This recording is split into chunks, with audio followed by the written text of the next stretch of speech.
Yeah. Uh, uh, uh,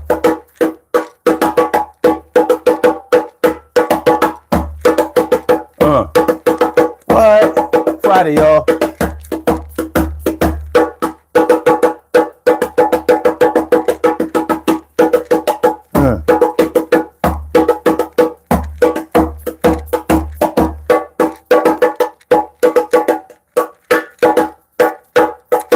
Yeah, sorry, y'all.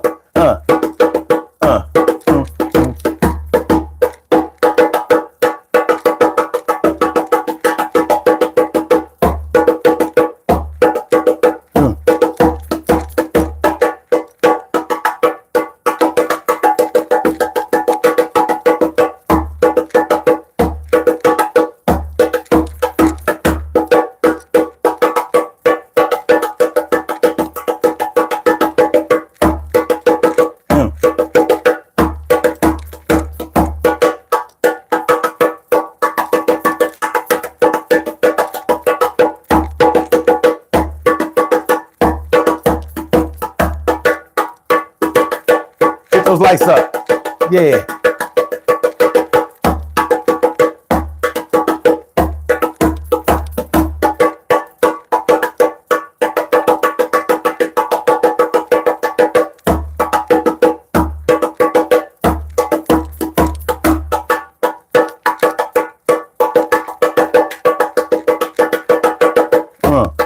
What?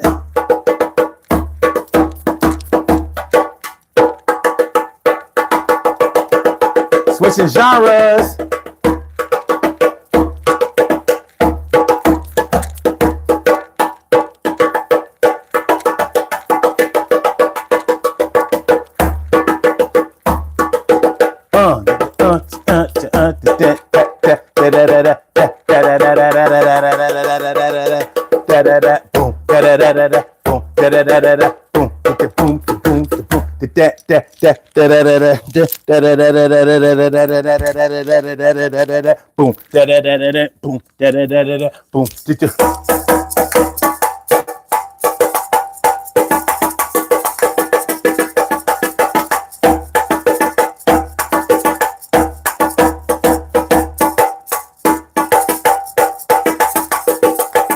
Yeah.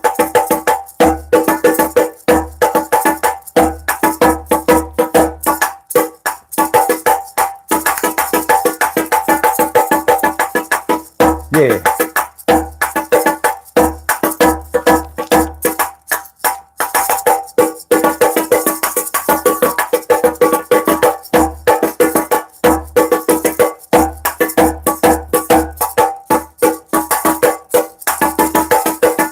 Word.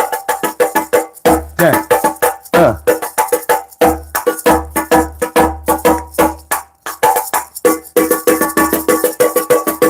Yeah.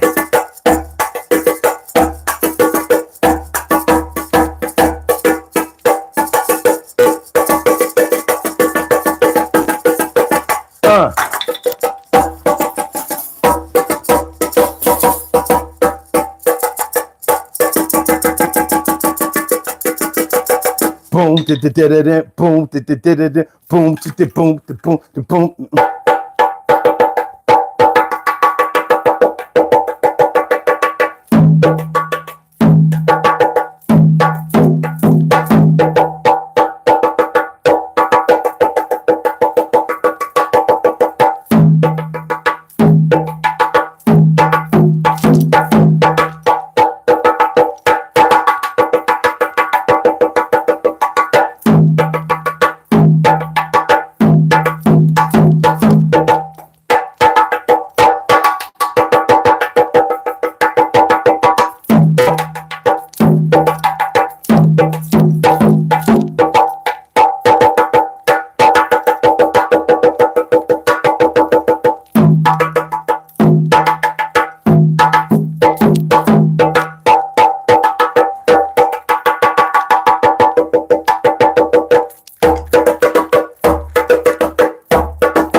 One time.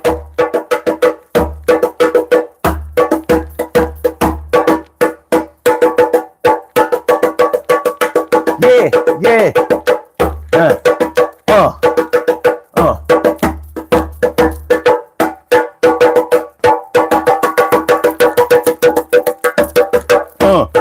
What?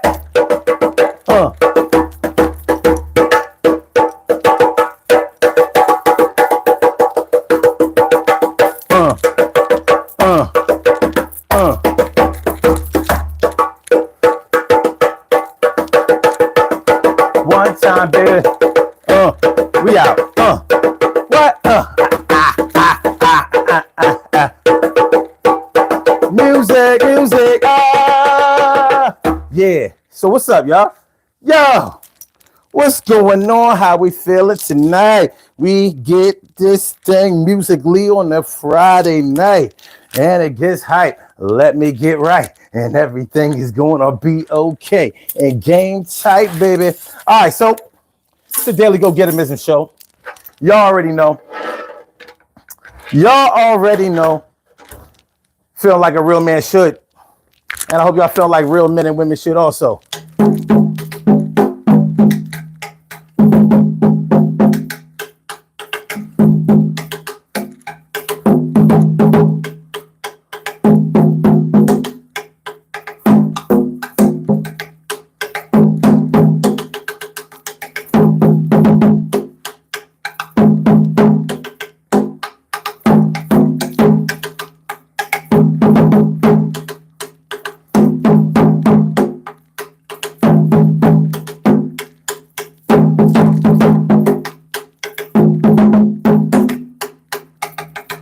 All right, and we are here and we are in motion. We do this thing, taking off fast lane, no coasting, and everything is going to be all right. We talk about people who switched up their genre tonight. How y'all feeling, man? How's everybody doing? Huh? How are y'all? It's the Daily Go Getimism show. It's the Daily Go Getimism show. You think it ain't when it is? You think it won't when it whiz? We are here and we are in motion. We do this thing, taking off last lane, no coasting. So tonight we're talking about artists who switched up their genres, who changed their genres in order to stay relevant. Genres, that's like your style of music. That's like your category of music. So, you know, genres of music are like hip hop, like country, like rock, blues, jazz, classical, Baroque, you know what I'm saying? Like what we got? We got like electronic, or is it electronica? Which one is it? Is it electronic music or is it electronica? Whatever. Techno. All of those are different forms of music, and they're all genres. They're all genres of music. Well, La Sergia came through with the super chat. He said, don't. He said, did I say stop drumming? Nah. You know, you might be the first person who encouraged me to keep drumming. That's what I'm talking about. T. Carey Wright, morning, noon, and night. It's always great to have my peoples going directly into your site. Thanks for coming through, y'all. All right, tell you what, I'm gonna keep drumming. I'm gonna drum a little bit low. I'm gonna drum a little bit more. A little bit more. I ain't think nobody liked my shit. To be honest with you, I do it just because I think it's dope. I do. I'm not a professional. I'm not a real musician, but I just get on in and do my thing. Time is 73:65. What's good? Cheryl Halsey. What up, Cheryl Halsey? Good to see you. And Axie 123. Neighbors trying to sleep, OG. I mean, you know them? Because they don't be complaining. They know what I do. They good. They might, for all you know, they next door like. Boom, boom,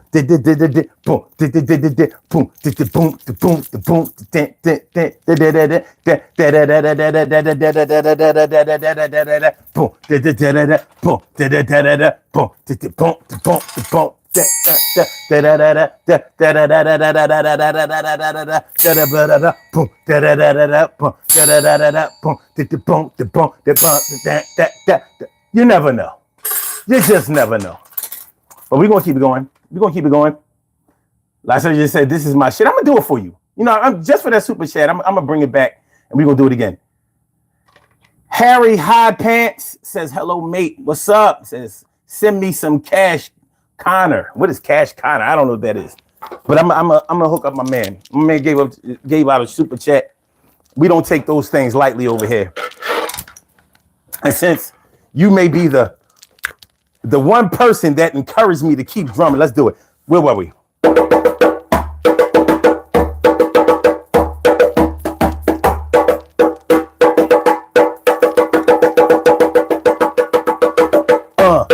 Yeah.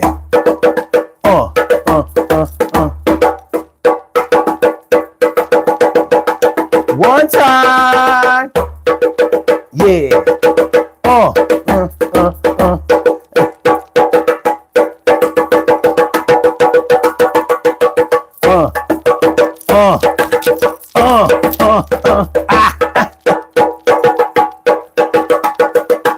One time. Yeah.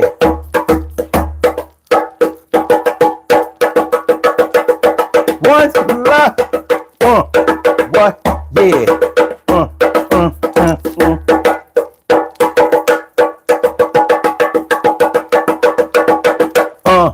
Yeah. Yeah.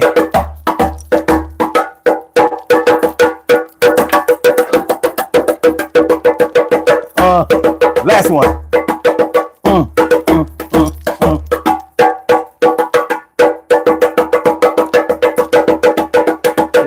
Want to switch it? Switch it.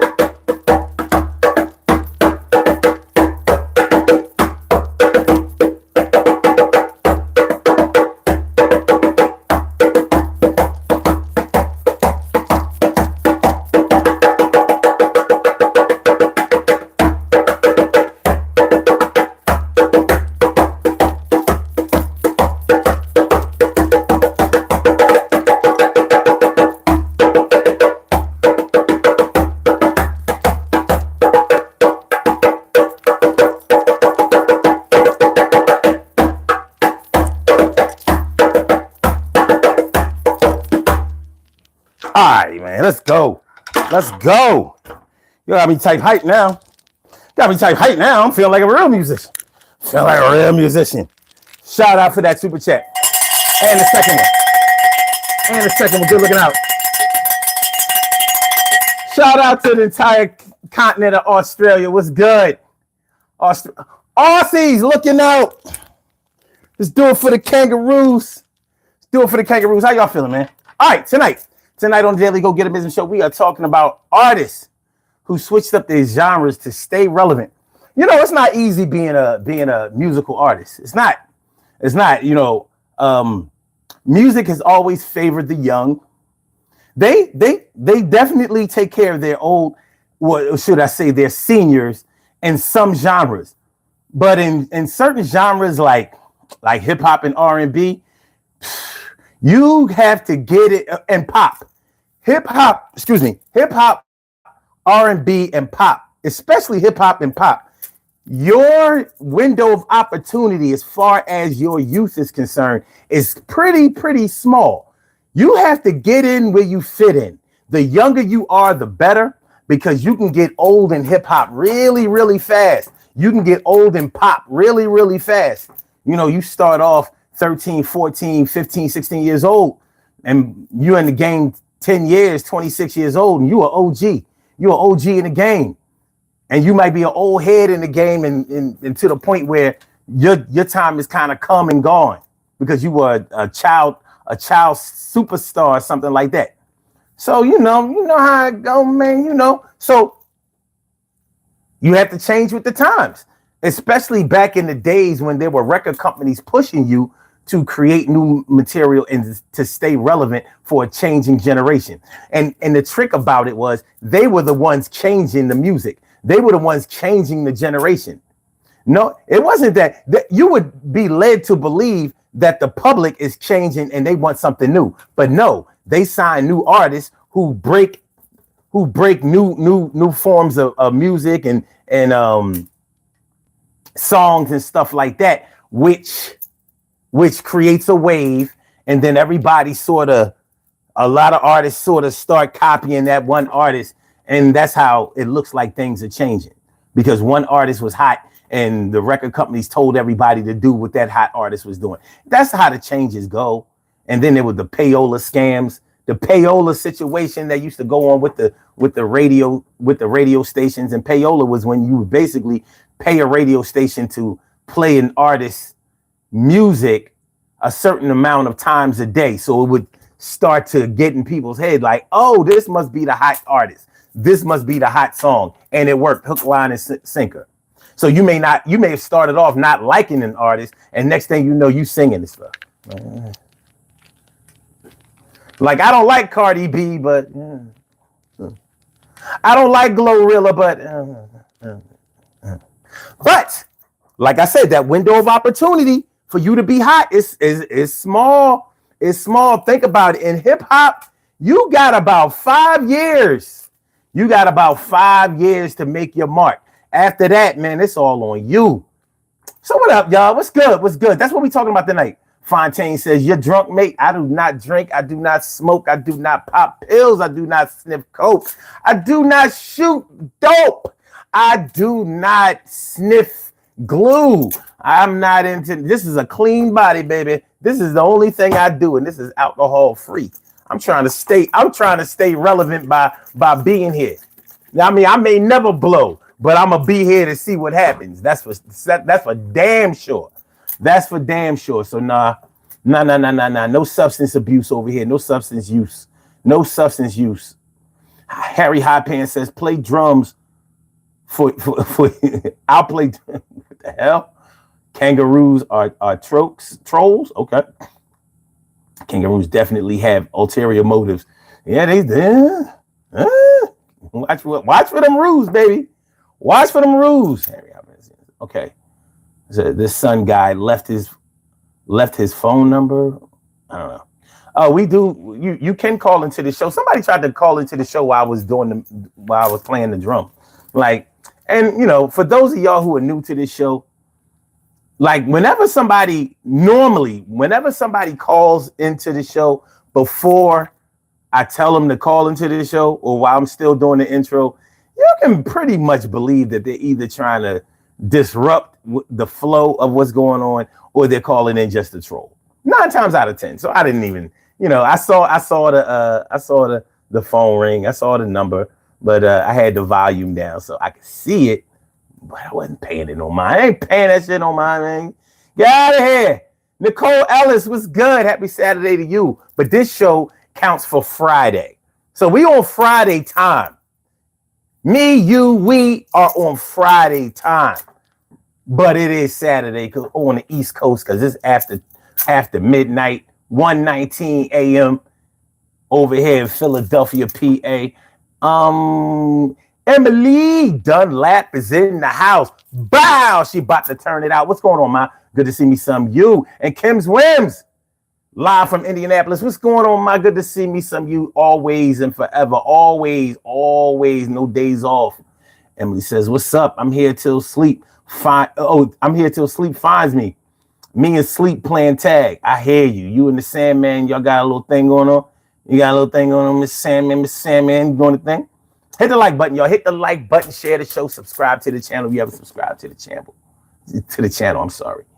So fair enough. People are stupid. Ashley, what up, Ashley? Thanks for coming back through. I appreciate y'all. All y'all returns, I appreciate y'all. That's what it says. Need like an email or something, or call into Instagram. I was streaming to Instagram for a while, but like what for? Like Instagram, I don't get no views over Instagram. They act like they don't even see me. They be like, oh, he's streaming live? All right, that's what's up. No, I'm good. So we good over here. We good over here. Nicole says, oh, okay. It's Saturday here. It's 1:25. Word. Okay, so tonight we're talking about artists who switched up their genres in order to stay relevant. One thing that comes to my mind, because a lot of artists have done this. A lot of artists going probably all the way back to probably the 60s. I'm not sure if I don't have that much information about artists in the 50s who may have, in the 50s pretty much started the rock and roll era. So I don't know if people from the rock and roll era, artists from the rock and roll era had to change anything in order to stay relevant, because rock and roll was, doing its thing well into the 60s, but also in the 60s, then you had the soul, the soul. I don't want to call it a revolution, but definitely a wave of soul music coming on, with the Sam Cookes, with the Otis Reddings, with the whole Motown. Now, funny thing about Motown was soul music and pop music at the same time. I don't know if any of y'all have ever thought about that, but they were, because Motown Records charted. Motown Records charted in the top 40 consistently. The Supremes had mad #1 songs. They was selling mad records. And on Motown, they didn't make albums. They would just single you to death. Temptations got singles. Four Tops got singles. Martha Reeves and the Vandellas got singles. Mary Wilson. Was Mary Wilson in the Supremes? Anyway. Smokey Robinson and the Miracles, they all were top 40 acts. So you could argue that they were pop acts, but they were soul acts at the same time, and they blew. So they didn't necessarily had to switch their genre in order to stay relevant. They brought a certain relevance with them. They brought in the soul rhythm and that soul feeling in that genre. And they basically did it so well and marketed themselves so well that they were top 40. So they was on the pop tip, even though they was doing what they do. So that's how it went. That's a good place to start. But over the years, depending on how old you are, you probably saw music acts, maybe some of your favorite artists go ahead and cross over. Now, you can call it crossing over, or you can call it switching up their genre in order to stay relevant. Many people, Michael Jackson did it. Michael Jackson was not doing records with heavy guitar in it, like Beat It. There wasn't no Jackson 5. There wasn't none of that. There wasn't none of that. So he definitely switched from the soul R&B genre to pop and became the king of pop. Prince did it too. Prince has always been good on guitar, but until the Purple Rain album, you did not hear all that heavy guitar like let's get crazy, let's get nuts. I mean, am I lying? Now, all my Prince fans, and I'm sure that, because you know how Prince fans are. Prince fans are worse than Michael Jackson fans in many ways, because Prince was such a good artist and producer. You can't tell Prince fans nothing. But I'm going to tell y'all something that y'all can't dispute. Prince was not doing all that heavy guitar that, like in Purple Rain. And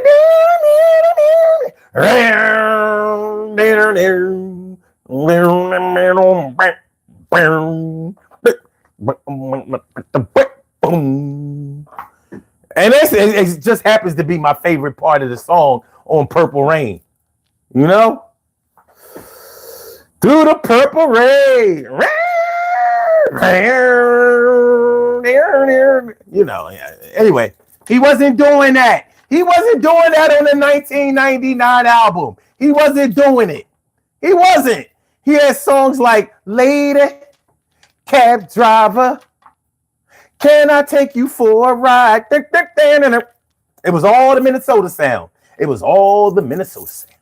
know what I mean? He was doing songs like Little Red Corvette. Girl, you're moving too fast. Little Red Corvette. Hey, that's what he was doing. Then all of a sudden, 1984, he was like, nah, I'm gonna make this movie and you see all these other artists going pop. I'm gonna break out the guitar for real, for real. Let's get crazy. Da-da-da. Let's get nuts. Da-da-da. Yeah, I wasn't mad at him. And it definitely helped him to stay relevant. As a matter of fact, it got him more than Prince was.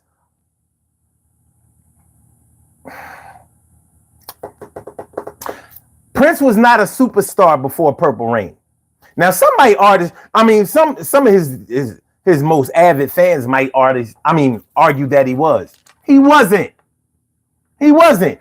People knew him. He was doing well. He sold records and all of that. He produced a whole lot of shit. But himself, Prince, we didn't even know it was Prince in the Revolution until Purple Rain. Did you? I didn't. I had the 1999 album. I didn't see where it said Prince in the Revolution. It said Prince 1999. That's what it said. Controversy album. It said Prince. That's what it said. That first album that he came out with, he was butt naked on the Pegasus. Prince. That's what it said. All of a sudden, he comes out with Purple Rain and it's Prince in the Revolution. Then he sent them packing. It was Prince in the New Power Generation. All right.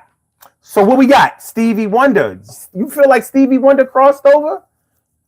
That's interesting because I don't look at Stevie Wonder as crossing over or changing it. Like if he changed his genre, what did he change it from to? You know, because Prince, I'm sorry, Stevie Wonder he has a really, really big catalog of songs. A big, big catalog of songs. But to me, he's always been R&B. Even in the 80s. Okay, if you okay, all right. You can say that he changed it to pop, but I don't think he ever solidified himself as a pop artist in the 80s. I don't think he did that. I don't think he did that. Michael Jackson switched to pop and he stayed pop. Now, some people might argue that like songs like "Remember the Time" and whatnot that they were R&B songs. I'm like, they were R&B-ish. But you know, on the same token, he had songs like "Black or White," "Man in the Mirror," kind of popish. Pretty pop to me. Y'all can call into the show if you would like to call into the show, and we can get it popping, baby. No censorship. No censorship. You can say whatever you want to. You can say whatever you want to when you call into the show. 267-874-1949. That's the number to call. I said it. 267-874-1949. Yes. Y'all, I said it. 267-874-1949. Yeah, get on the line. I said it. 267-874-1949. Yeah, get your shine, baby. Get your shine, baby. Get your shine, baby. Get your shine, baby. 267-874-1949, baby. Call 267-874-1949. I get you on up in here. You can say whatever you want to say. You want to curse, you want to curse, you want to cuss, you want to swear, you can do it. We're right here. If you want to yell, you want to scream, you want to holler, you can do this and you won't have to pay $1. 267-874-1949. Daily Go Get 'Em show. Let's get it popping. We're talking about artists. Music artists that switched up their genres in order to stay relevant. Now, I'm not going to say that switching up your genre or trying to stay relevant is a bad thing. That's your career. More than likely, if you're a music artist, you've been doing this shit since you were a child. You've been dreaming of making records, standing on stages, entertaining people since forever. So, of course, you want to go where the money is. You want to be compensated properly for your artistry. You want to blow up, and you want to leave your mark on the world as far as entertainment is concerned, and what you have donated or contributed to this world musically. So I don't see a real problem with anybody changing genres, but sometimes it doesn't fit, and sometimes you can tell that it may not have been the artist's idea to switch it. it could have been the record label threatening to drop them or not promote them, or maybe even blackball them if they didn't switch over to what they wanted them to do. Because it's all about money. You know, the word entertainment the word business is longer than the word show. So when we talk about show business, the business in the back makes the show that you see all possible. And it gets grimy, it gets slimy, it gets nasty, it gets really, really sad sometimes. But we ain't got to go down that road. We ain't got to do all that. We are the listening public, so we have the right to judge, to say, to critique, to criticize any genre, artist, or a form of entertainment that we want. Okay. Caller with the last numbers 9223. Let's see. You have a call. Caller with the last numbers 9223. Welcome to the Daily Go Getimism Show. What's on your mind tonight? What's good? Oh, not too much. Every time I watch the show, I always feel very optimistic, and I didn't feel like it was a bad idea to call in. Okay. I was kind of curious. I've been watching your show for a while, but there's a part of me that feels kind of lost. What do you do when you feel lost? What do I do? What? What do you do when you feel lost? When I feel lost personally? Yeah. I never feel lost. I always know what I'm doing. So it's never a problem whenever you're searching for yourself? Well, no, I'm 54 years old, so I've searched for myself in my younger years, and I found myself. So like maybe 30 years ago, I wouldn't do the things in front of a camera that I do now. Like I probably wouldn't play instruments. I wouldn't take that chance. I probably wouldn't sing. I probably wouldn't rap. I probably wouldn't, even though I've been a rapper all my life, you know what I mean? I've done this. So, but I probably wouldn't have done it. I probably wouldn't have introduced that and put my own stamp on it on this show. Like I didn't do this. I wasn't doing it. I wasn't doing this stuff 10 years ago. And I've been doing this show I've been doing this show since 2008, 2009. So, there are certain things that I've come into. Like when you've gone through a journey like I've gone through, you pretty much say to yourself, fuck it. I'm going to try it. If I like it, somebody else out there will appreciate it too. I can't be the only one that likes what I do. Now, there may be the majority of people that don't appreciate it or maybe haven't latched onto it. But if you don't believe in yourself, then I'm not going to say nobody will believe in you, because there will be people who believe in you and see your talent, or your gifts, even though you may not see them or hone them or whatever. But you have to put yourself out there. Well, like whenever you're doing something like I could see why anybody would think that it's easy to sit in front of this camera and do what I do, because I want to make it seem easy. But trust me, it only looks easy because I've done it so long that I'm comfortable here. This is a home for me. It's not a place where I'm unsure of myself.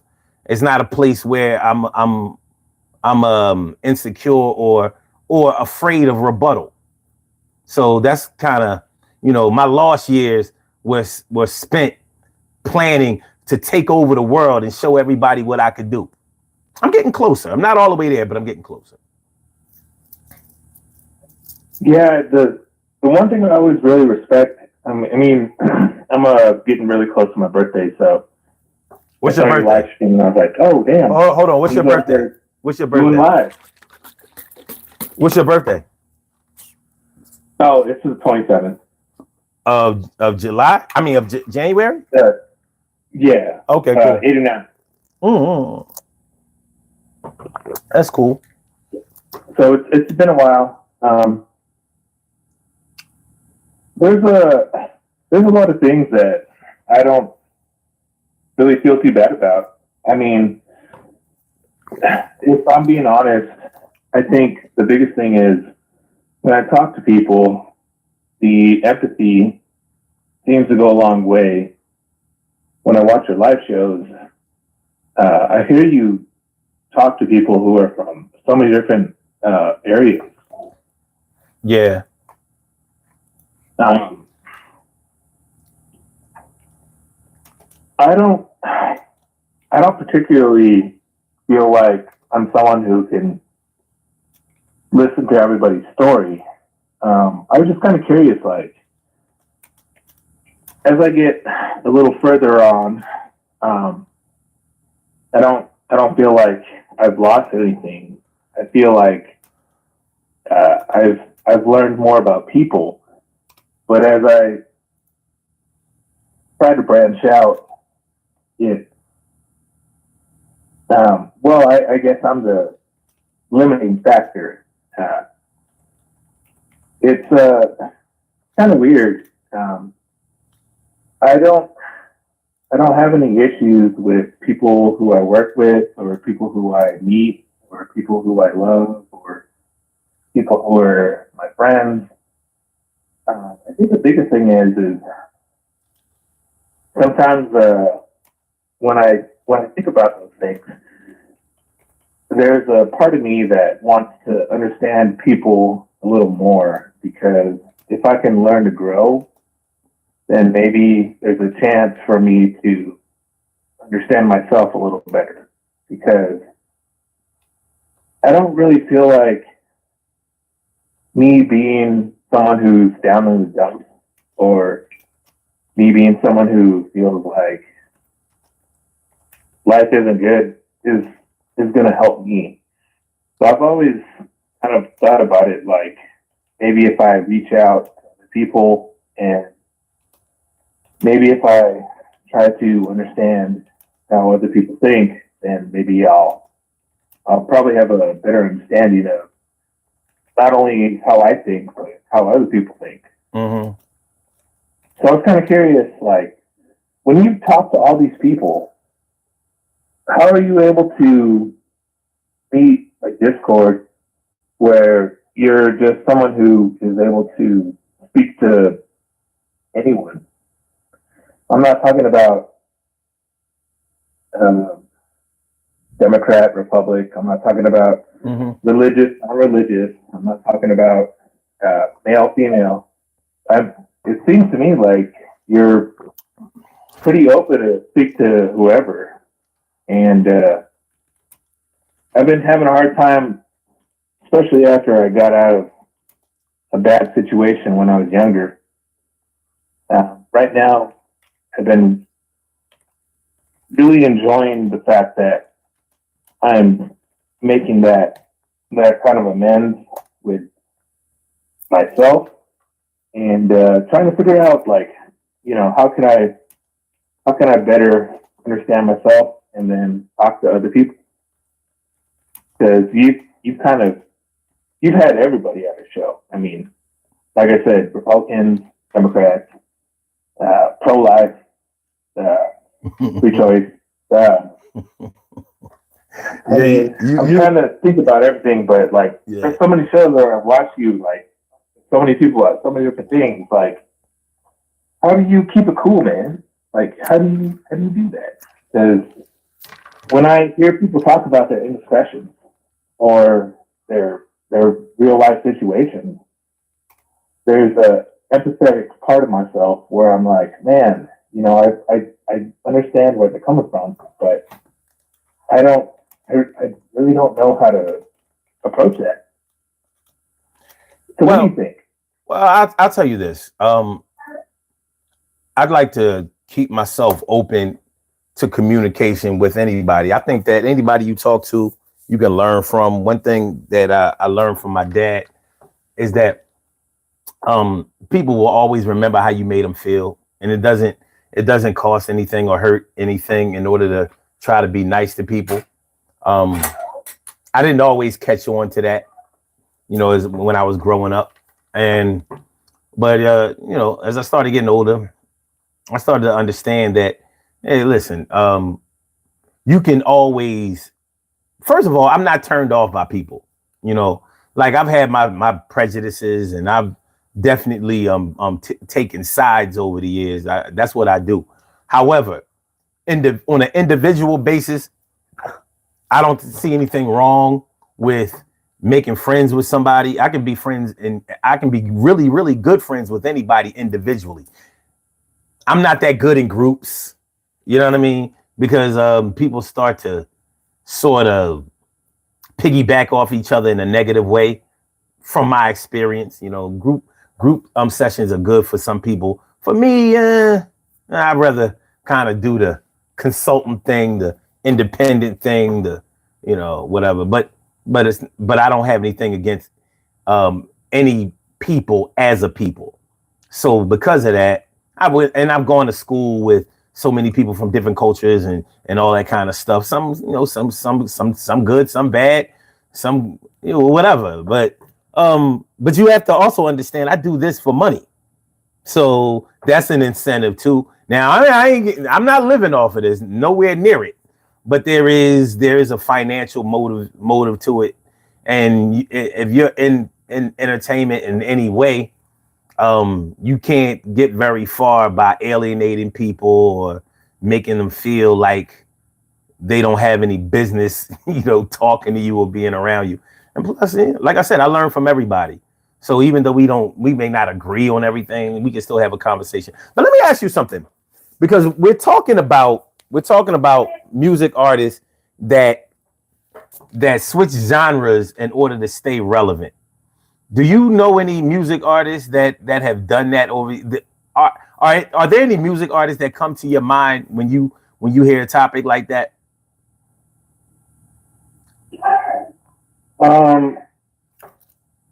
Well, when I think about music artists, I mean, there's. Hold on, let me ask you something. You said you were born in '89, right? Yeah. Okay. So you're going to be 34 years old. Actually, yeah, you're going to be 36. 36, right? Yeah, you're going to be 36 years old. Okay. So you were born in the last leg of the 80s. So you have seen a lot of artists that I can relate to.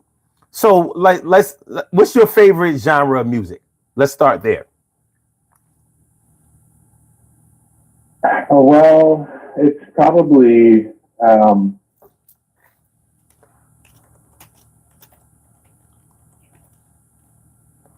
man.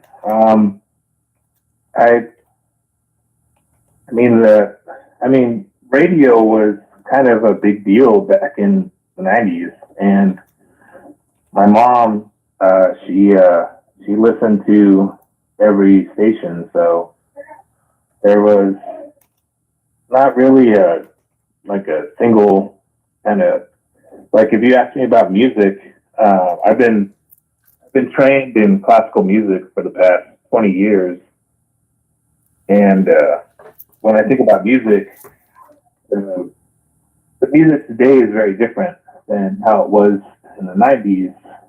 Even, I mean, you talk about let me take for example like Womp. Who? Womp, like Womp. There it is. Oh, okay. I mean, okay. That was one of the very first. Was that the name of that song? I don't think I ever knew the name. I don't think I ever knew the name of the song. Okay, all right, cool. Yeah, that was one of the very first songs where they had a very different recording style than, let's say, the B-52s, who did songs that were considered very unpopular. So when I think about music today, I love the B-52s. I thought they were dope. What? I said I love the B-52s. I thought they were dope. Yeah, and I mean, there's "Mysterious Girl" by who was it? Andre 3000? No, it was a very popular song back in the '90s. It was more directed towards like Caribbean cruises. But when I think about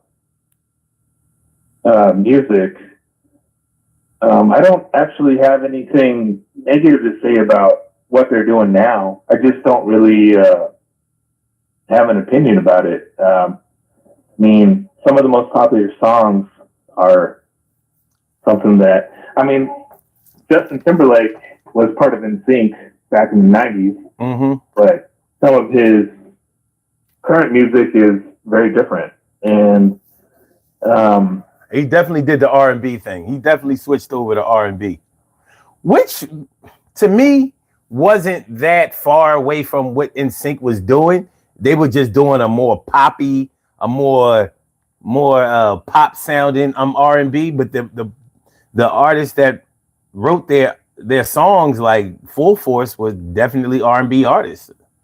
You know. Well, I mean, look at Spice Girls versus Taylor Swift. I mean, in the '90s, that was like a totally different thing.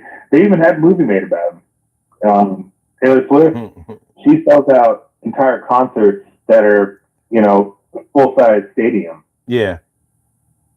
So, Earth, Wind and Fire. I mean, so many people have borrowed a lot of the beats.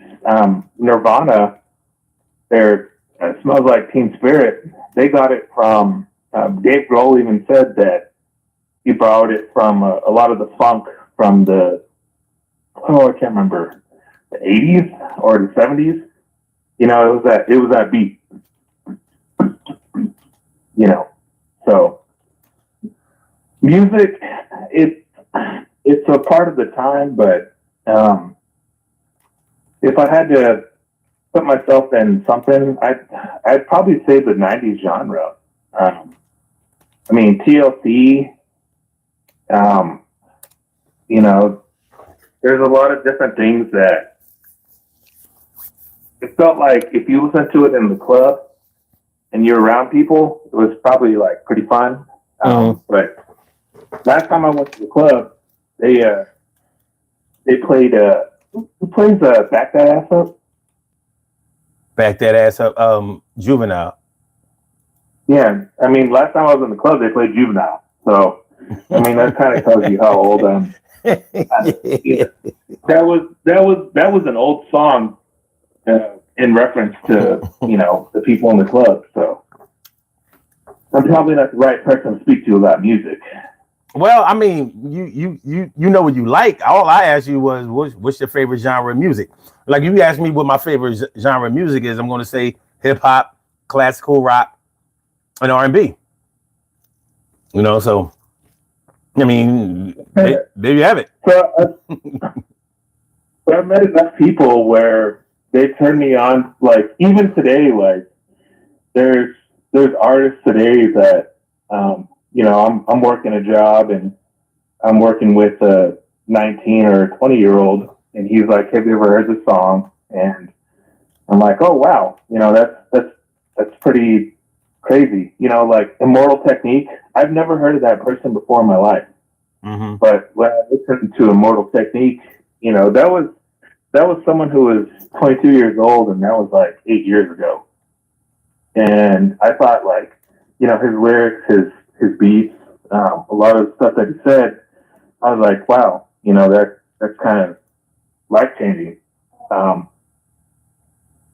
There's people who they became classical performers, and I thought that, you know, because I knew classical music, it was kind of all the same, but the way that they put passion and emphasis behind how they feel today, it really changed. I mean, Clair de Lune, if you listen to Clair de Lune from the 1800s versus Clair de Lune from, let's say, Stanford musical group today, it's going to be totally different, but it's going to sound exactly the same, yet the emotions that carry are going to be very different for everyone.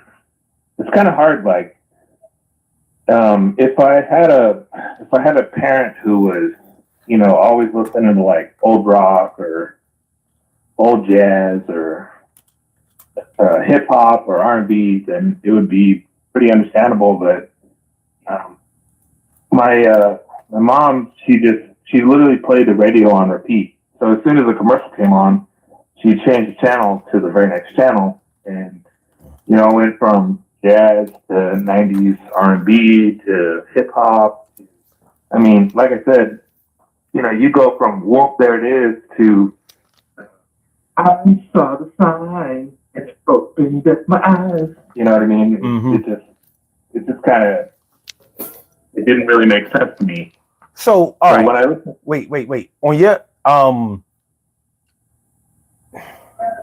what do you listen to? Like when you're in your car or the songs that you have on your streaming apps or whatever, what do you listen to? Oh, dude, the best thing ever is Pandora. Pandora, like, so no, but I mean, who are you listening to?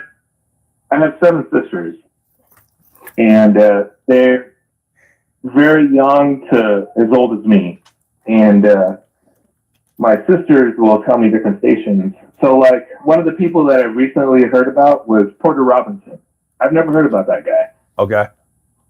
Porter Robinson is like someone who is kind of I think he's like 19 or 20 or something like that.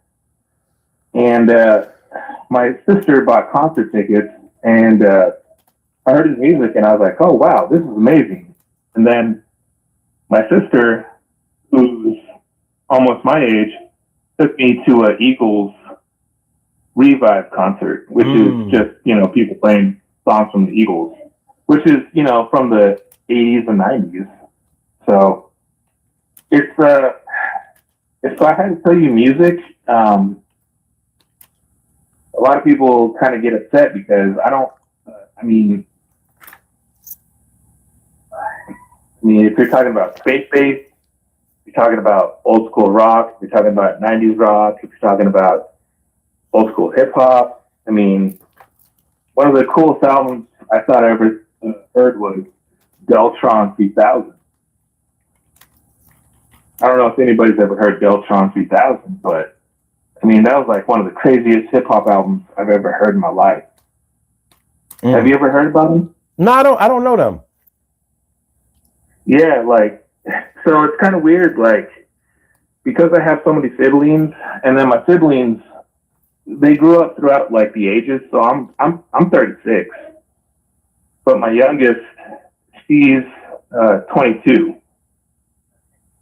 and music has been like taking a total change, bro. Like, I mean, Porter Robinson, I think he's closer to like, I wouldn't say techno, but I would say he's got like a rock and roll techno mix.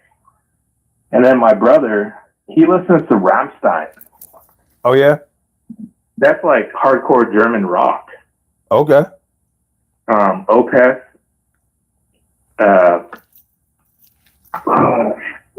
It's. I want to tell you like a single genre, but that's definitely not going to happen because I mean, you saw the Olympics last year, right? Gojira. Yeah. My brother was the one who introduced me to them when I was in high school back in 2007. Okay. My sister was the one who turned me on to Porter Robinson, who he started out in the 2020s when he got really popular. My mom, she got me into Redbone, who was an all Native American band, and they were playing "Come and Get Your Love" before Guardians of the Galaxy even came out. All right, listen, check this out. I gotta let you go because I gotta move on with the show. People in the chat are pushing me to get on with the topic, so we gotta do it. But listen, man, thanks for calling in. I appreciate you, and call in anytime. Yeah, and for all the chat that's listening, I really appreciate you guys, taking care and listening to me, inane blather. And this guy, I really appreciate, and I'll probably call some other time. That's Take what's care, up, brother. man. All right, man. Have a good night.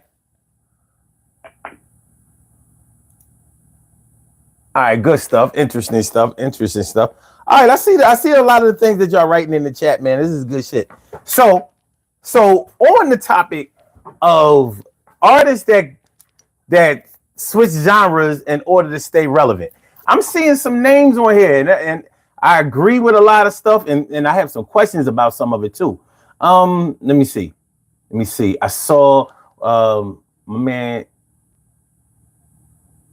Stacy White says CC Patterson. I think you mean CC Peniston. CC Peniston was sort of like club type of thing like that. She couldn't sing, so I think there was nowhere for her to go after that era was over. She's kind of whack, but hey, it is what it is. Madonna switched. Now Madonna started off straight pop. Madonna has dipped in a little R&B, still remained pop. At the end of the 90s, Madonna was doing like this sort of electronica type of European type of what would you call it? It was all right though. It wasn't bad. I had a couple of her albums, and then in the 2000s, she was doing some. I don't know what Madonna. I don't know. I'll tell you this: Madonna stayed relevant so long that once she fell off, I think just leave that there. Just leave it there, because I think she was even trying to do some country sounding pop type shit. I'm like, leave that to Carrie Underwood or something like that. Ain't you, man. We don't need you to do that. You already made a ton of cash, more than you could spend in your lifetime. You're good. But yeah. When it's time to go, it's time to go. Let me see.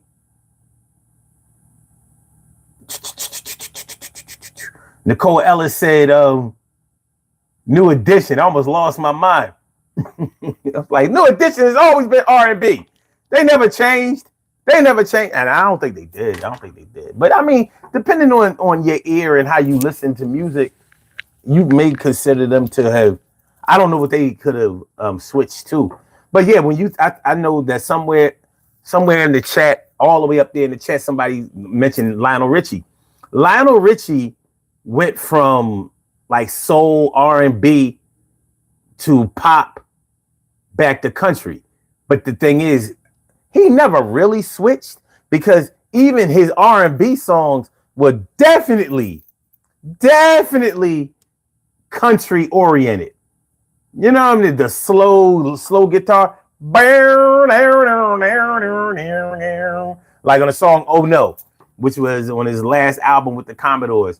Y'all remember the song Oh No went I want you to want me. I'm going crazy knowing he will be your lover tonight. And when he comes, I'll let you go. I'll just pretend that you walked out the door. Remember that song? Now, in the break of that song, I guess you could call it a break, he's playing, it's a straight country song. And, country takes from blues and jazz. It definitely blues. A lot of country songs are sad songs and about dogs running away and pigs not breeding right, and chickens not laying eggs, and wives leaving them because the farm ain't tilled. You know what I mean? All kinds of shit, And I believe, I know. Anyway, but he didn't do that shit when he was singing, dancing on the ceiling and all night long and hello, is it me you're looking? He cut out all that country shit. Oh fuck, god damn it. Hold on, y'all.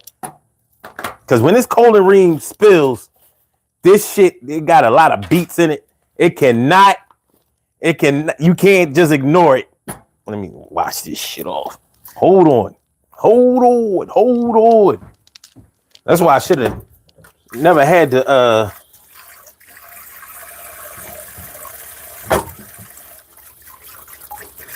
had the cap off of it. We're gonna be all right though. Get this quick cleanup real quick. Get the quick cleanup. We gonna be all right. Everything is gonna be all right. Think it won't. I'm glad it wasn't all the way full. It'd have been a rapperooski up in this joint. Hold on, hold on. Goodness, good thing I don't need that. I don't need that. Just talk amongst yourselves while I clean up an aisle too.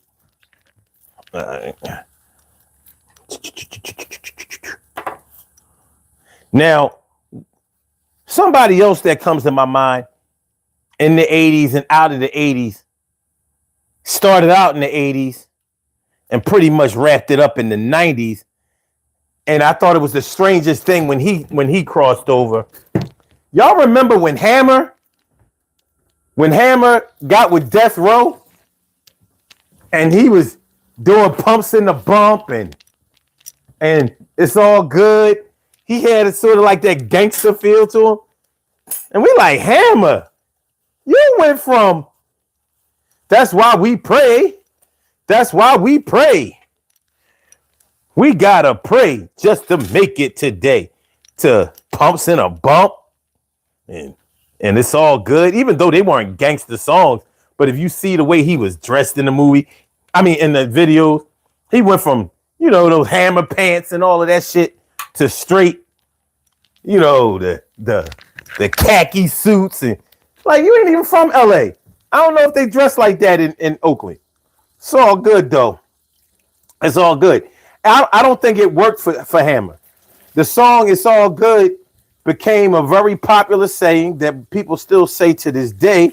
And but the record itself, I don't know how well it did. It was like Hammer was an old man at the time.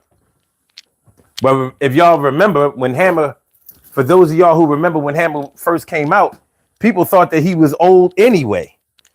And he wasn't. He was about 27 years old. Now in hip hop years, that's like 40. So many hip hop artists start off their careers when they really, really young. When they real young. All right, we good, man. We survived. Y'all. Thanks for bearing with me. We good. Levels is good. I'm clumsy. That's the problem. Clumsy son. That should be my name. Single blackjack dealer. What's going on? Single blackjack dealer. Don't leave her alone. Someone a stealer. What's good? All right, let me see what we got. Hold on. Chris Ward says, don't you mean like Biden, the president who holds the record for the least amount of times talking to the press? No, I meant exactly what I said. Like, your man, Donald Trump, who will not answer a direct yes or no question. That's what I meant. I said who I meant. Yeah. Biden does answer yes or no questions. Yes, he does. And Donald Trump does not do that. And JD Vance doesn't do that either. And anybody associated with Donald Trump has been trained not to do that. The simplest of questions, yes or no. Do you believe in this or that? Yes or no. Like, yo, Donald, you said that you are the number one. You are the cop president. You believe in the cops. But you let those January 6th hostages, as you call them, go. And they beat cops. They beat up the cops. Yeah, but they was... And it's a crazy thing about Donald Trump. Now, for all of y'all criminals out there, now 3 years in jail is a long ass time. Because that's what he's been saying. Yo, they were in jail for so long. And they were treated so harshly. Those jails are so bad. So I was like, damn, 3 years is a long time in jail. Damn. So, yo, all y'all killers out there, all y'all rapists, all y'all major thieves and all of that. 3 years. It's a long time, man. It's a long time, especially getting treated harshly in those terrible prisons. Yeah. All right, so here we go.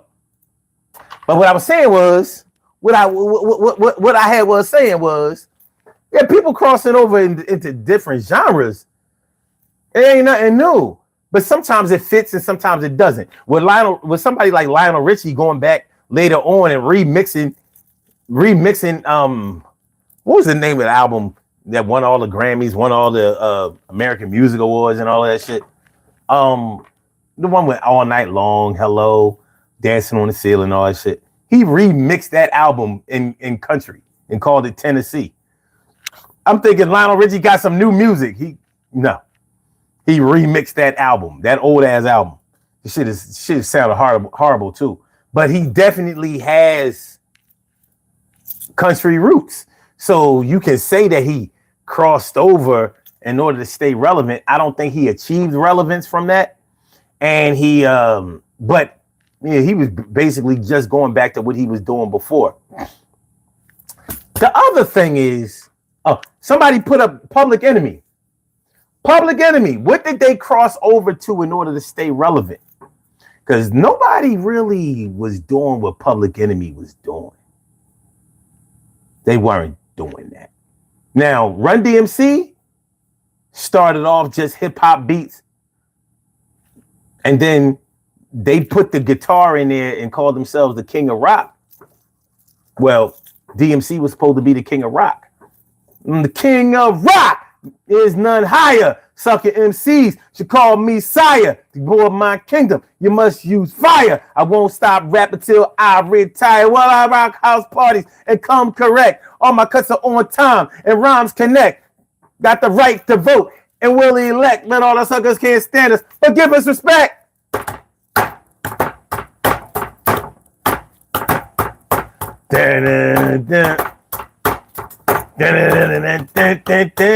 So they definitely crossed over, but I don't know if they did it to stay relevant.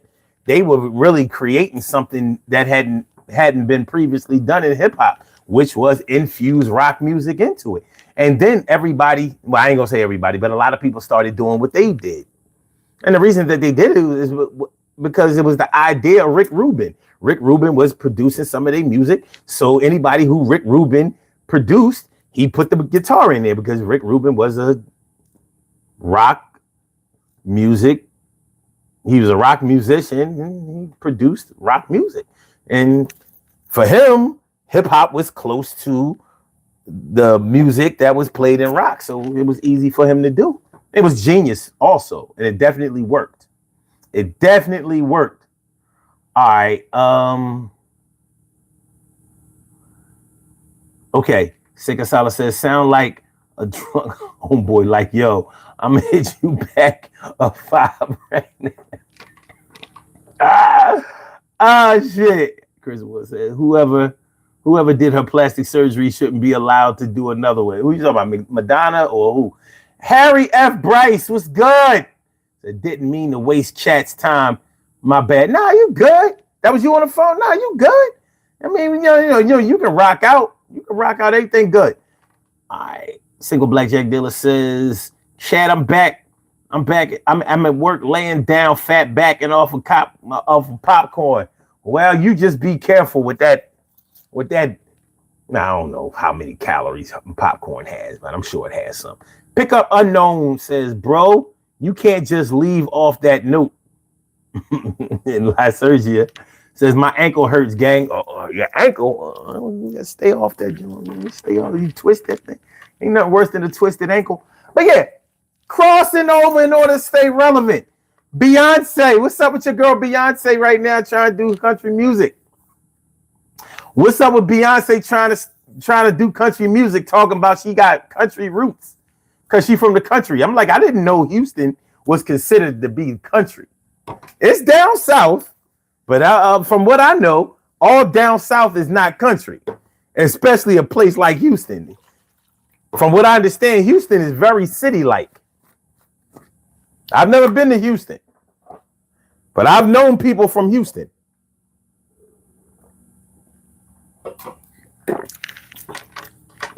And none of the ones that I knew were very country.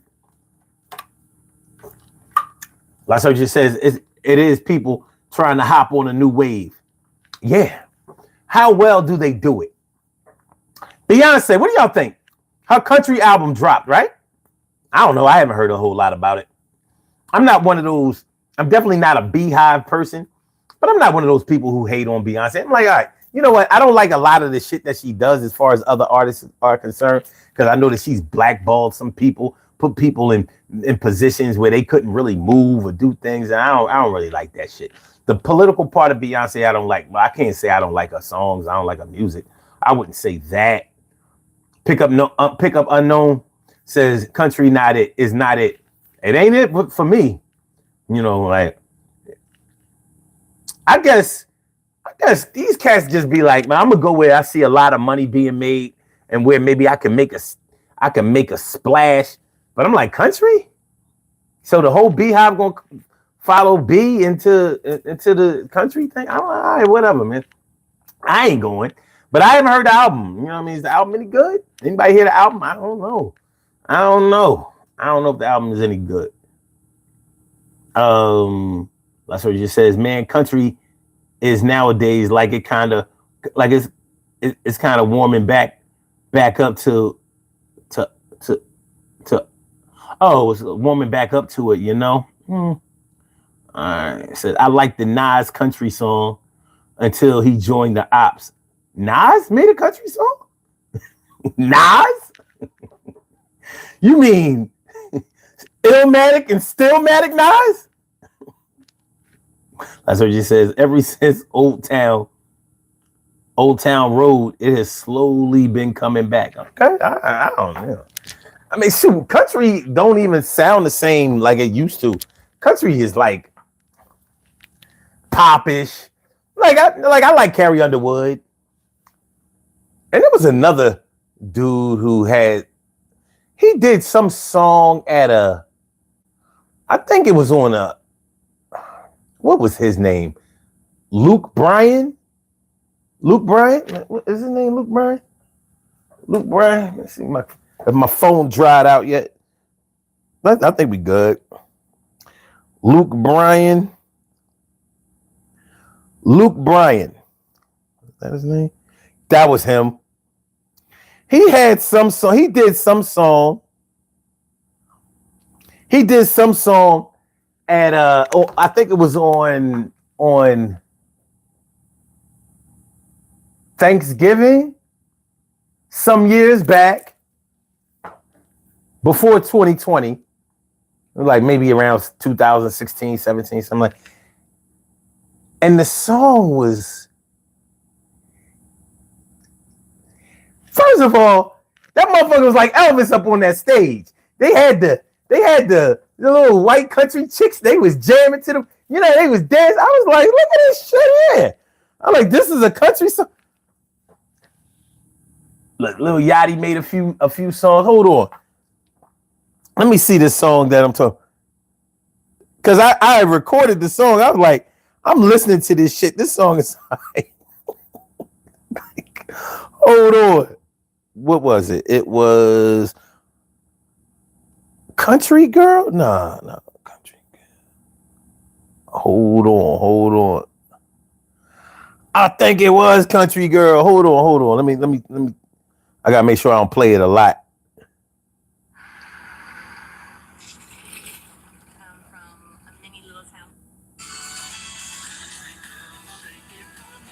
Yeah. Hold on. That's what. Country girl, shake it for me. Girl, shake it. I was watching this football game mad as shit because I was getting into this shit. I was like, country girl, shake it for me. Girl, shake it. And the white chicks was giving it up. They was into that shit. I was like, look at this motherfucker. Who is this dude? But hey, he was doing his thing. But I was like, that's not no country song. It has some country melodies in it, But that ain't no country, so that shit was straight pop. It was straight pop, but this shit was aight though. I did. I taped it. I was like, this shit is aight. That shit is aight. Pickup Unknown said that's the only mildly tolerant version of country. Okay. La Surgeon says, doesn't Zach Bryan make all that shit? Brent Fayez. I mean, I don't even know these people y'all talking about. La Surgeon says they are all like the top number nowadays, man. Okay. So apart from Kendrick and Drake, J. Cole, it is legit country. Okay. I swear. It is singing and country. Okay. All right. Well, as an artist, I guess you're going to do what you feel like you need to do in order to stay relevant. Now, like somebody like Beyonce doesn't have to do country. I guess it was just like, when you get to a certain point in your career and you feel like you can just do anything. Why not? I just go ahead and try something. I don't know, just go ahead and try something different. Maybe pick up a few album sales over here, record sales over here, or I guess you don't sell records anymore, streams. However they make money, I guess they go pick it up in the way that they go pick it up. They get money in the way they get money. But I guess opening yourself up to a new audience is the thing to do when you feel like your artistry, your genre, or whatever is not paying the dividends that you needed to pay, and you see your career starting to flail. You don't want to do that, and I don't think you have to do that. Now, in the 80s, you saw a lot of funk bands like the Daz Band crossing over to pop music. Now, they kept a lot of their R&B funk type of feel to it, but they sped it up a little bit, popped it up a little bit, like they made it so more ears would be on them than just maybe black ears and all of that. And I don't think that's a bad thing to do. I know somebody in the chat wrote about Justin Timberlake. Justin Timberlake, definitely. And I was talking to the boy on the phone. Yeah, Justin Timberlake was with NSYNC and he crossed over into R&B and it worked. It worked. I mean, it worked really, really well. Started working with producers like Timbaland. And that was a good combination. That was a good collabo. And they were able to do their thing. Lasso just says, yeah, Beyonce does not need to do anything. But everyone who is signed to a label has to bust their ass to get money back. So they need to do what the managers say to do. Even somebody like Beyonce. Now, people would think that like Beyonce would be able to control her own career. And I think to a certain degree, she's able to do that. It doesn't mean that she doesn't have to answer to anybody, even if the only person that she's answering to are her fans. Are her fans going to stay with her through thick and thin, the hard times, the good music and or the changing music? There's new songs being written, new producers making the music and stuff like that. Sometimes it doesn't translate to your previous artist. A lot of times you want the artist to do the same thing that got them where they are with you in your heart and in your mind. Mary J. Blige is a good example. Now, even though I don't consider Mary J. Blige to have ever left her genre, however, remember she came into the game being called the queen of hip hop soul. That's what she came into the game as. That's what Puffy named her. Regardless of how you feel about Diddy, he got Mary J. Blige popping. He got all eyes on her. And it worked. So Mary J. Blige was considered to be the queen of hip hop soul. So she sang R&B songs that had rap beats to it. And she was killing it. Now she started writing heartfelt songs about love, about relationships, breaking up, the trials and tribulations of having your heart broken and really believing in the person that broke your heart. She was doing that. And when she made songs like No More Drama, and she started making songs that were a little bit happier, moving farther and farther away from the queen of hip hop soul thing, I don't think that's ever what she wanted to be. I don't think that's what she ever wanted to be. She wanted to be more like Patti LaBelle and Aretha Franklin and Whitney Houston and them. I'm like, well, you don't really have the pipes like that, man.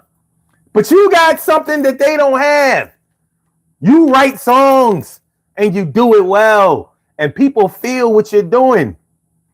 But not everybody seems to want their own lane. I don't understand that, but hey, some people like that. So Mary J. Blige's audience wanted her to still be sad. They wanted the sad Mary. They wanted the my life, my life, my life, my life, and the sunshine. If you look at my life, you see what I see. They wanted for the sweet memories. I know you can hear me now. For the record, I love you. They wanted that Mary. They didn't want the no more drama. No more drama. Are you crazy? You might be happy, but everybody else is still sad, and we need some music. We need some songs that reflect it. Now, Mary J. Blige has done some unplugged stuff.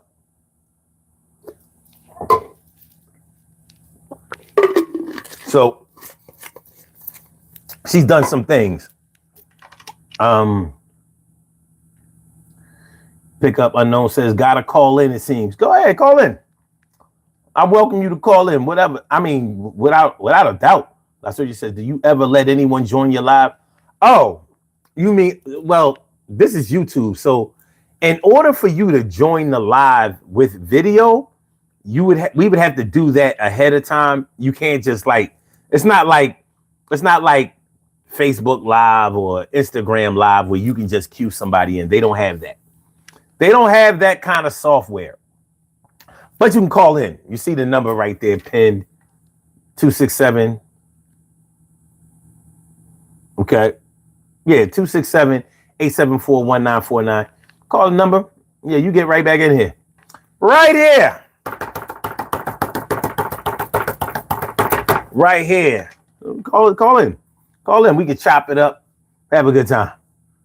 You said it is. I'm in Australia. Oh, okay. So that would be, yeah, it's different because I don't have a 1-800 number, and this isn't like WhatsApp or whatever. There's no WhatsApp number. My bad.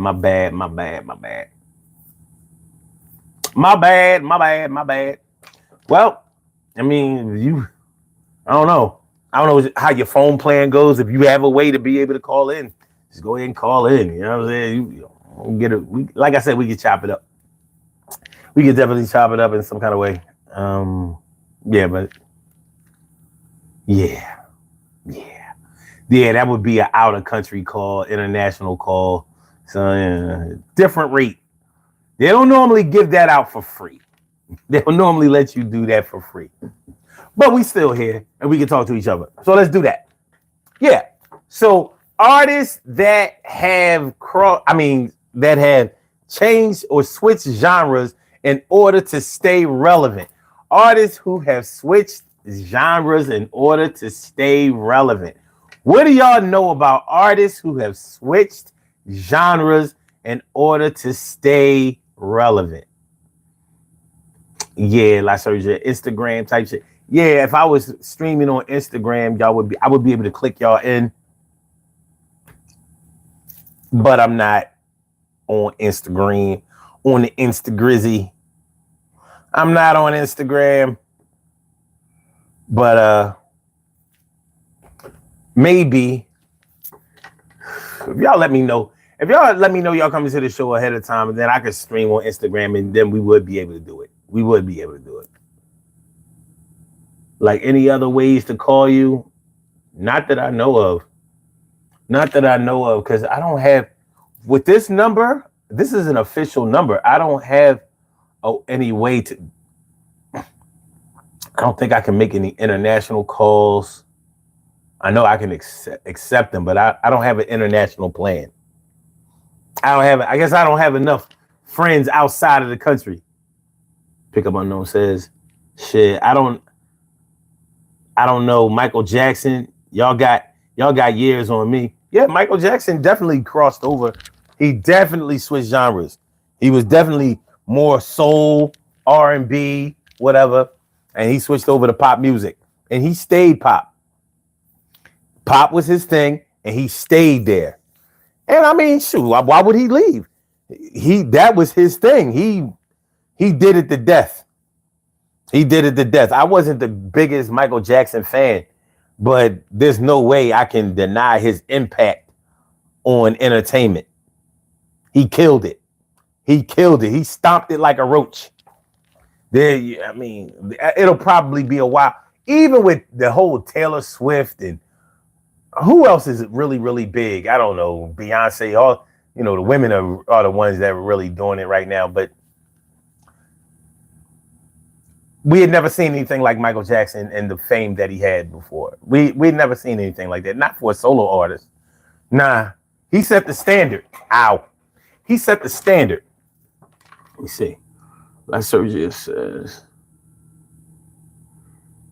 I'm not sure if it's more like switching genres, but there are people that like collaborate rather than change genres. Yeah, that's true. That's true. But look at somebody like Andre 3000 from Outkast. He made a whole album with no hip hop on it.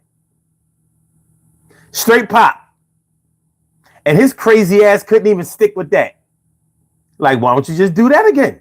Everybody liked it. You sold a whole shitload of albums. Do it again. You're like, no, I'm too crazy to do it again. I'm too crazy. I want to do something so different. I just can't. I can't deal with Big Boy because he wants to be a rap artist. I need a whole album to myself. Like, well, you made an album to yourself. He was just there. Like, no. I think Andre, I don't know, he's different. Think about 21 Savage and Central C. I don't know a whole lot of 21 Savage songs. I'm not there. Well, Kid Cudi. Okay, Kid Cudi also releases metal music. There you have it. That's a good one. But if you notice, like artists like Kanye, like Jay-Z, they've done things with punk rockers. I'm not sure if you would call it punk rock. What genre of music is Fall Out Boy? What is Fall Out Boy? I thought Fall Out Boy was punk. What genre of music is Fall Out Boy? Pop punk. Okay. Fall Out Boy is an American rock band that's often described as pop punk. Their music also incorporates elements of emo, alternative rock, and punk rock. Okay. Yeah, I thought they were kind of punkish. And by the way, I love Fall Out Boy. I think they are extremely, extremely dope. I wish I could play music on this show. But YouTube will. If I play music on this show, copywritten music, they're going to stop the show. They're going to stop the show immediately. Oh, you know what I didn't do? I didn't make a poll question. We got about a half an hour. We still got enough time to make a poll question. Let's do a poll question.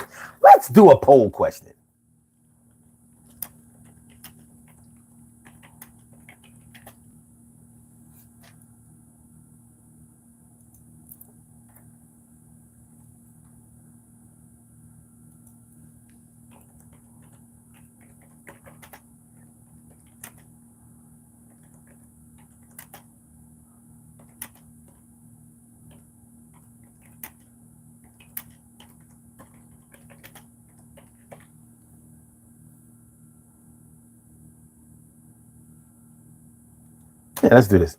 Do you think that switching your genre of music is selling out? Do you think that switching your genre of music is selling out? Let's start that. Let's do that question. I wish I would. I meant to put up a poll question earlier, but better late than never. Better late than never. We're still here. La Sergio says, okay. Wow. So, yeah, Kanye is a switcher. He is. But you could say that because Kanye is such a musician and because he's a producer, he kind of has the green light to switch up genres a little bit. He says, not going to lie, all drill rap and trap rap is kind of just trash and poison. I'm not going to argue with that. I'm not going to argue. I have heard some good drill rap. But let me put good in quotes, because what good can come out of actual murders happening in music? I don't really want people killing in my music. I don't want people to actually die in the music. I mean, over songs, over music, over social media beef. I don't want that. La Sergio says, see, it's more collaborations and wanting to make sure your name hits as many ears and eyes as possible as an artist. It is not like switching genres. It's just trying to collaborate, move on with life. And La Sergio says, definitely not selling out. Well, what about the people? What about the people who really followed you because of the genre that you were in? What about the people who don't want you to do that other stuff? What about the people who really do feel like you've sold out because maybe the good stuff that you did was when you started out? For example, take an artist like The Weeknd. Now, I'm not sure what category you would have put The Weeknd in. Not really sure. But I do know this. He talked a whole lot of dark, cryptic type of shit in his music. It was very dark. And then as he started selling more records and becoming more popular, now it's not as dark. He ain't talking about killing. He ain't talking about fucking. He ain't talking about drugs all the time and all that kind of stuff. And to me, that's when he was at his purest. Even though it may have been personally destructive for him, it was like once he cut that crazy hair off that he had,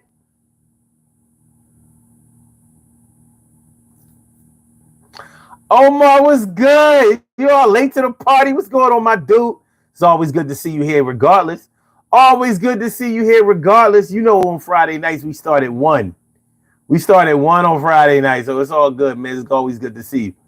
La Sergio says The Weeknd is crazy. And he is. But, you know, I want the old Weeknd, the dark Weeknd. You know what I mean? We went out, we got high. You know what I mean? We was fucking all night, then I had to kill her, hide the body. That was the Weeknd I liked. That was the Weeknd I wanted, you know? So, to me, he did kind of sell out. You know, because the stuff he started making, it was definitely not the dark stuff that he was doing before. And it was kind of like same thing. Jhené Aiko. Now, I can't say that she's crossed over or switched genres because I'm not really sure what genre her and The Weeknd were in. But I know, and another artist, Lana Del Rey. Any Lana Del Rey song fans in there? I like Lana Del Rey. Same thing, dark. I don't know, man. I like that dark shit. Dude, I like that dark shit. You know what I'm saying? You know, lights out, candles on, behind the black curtain type of shit. I dig that.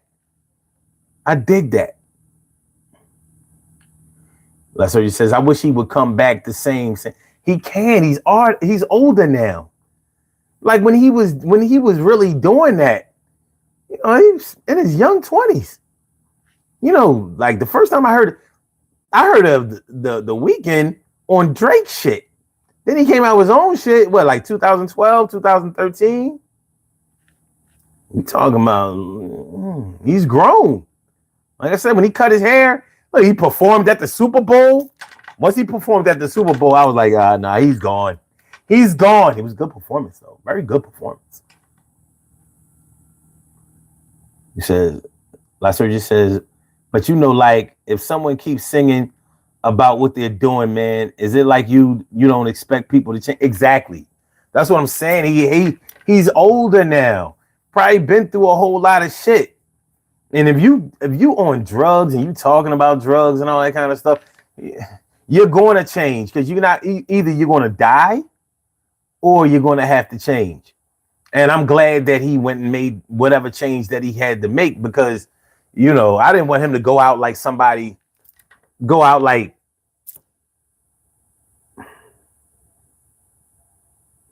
God damn it. What's the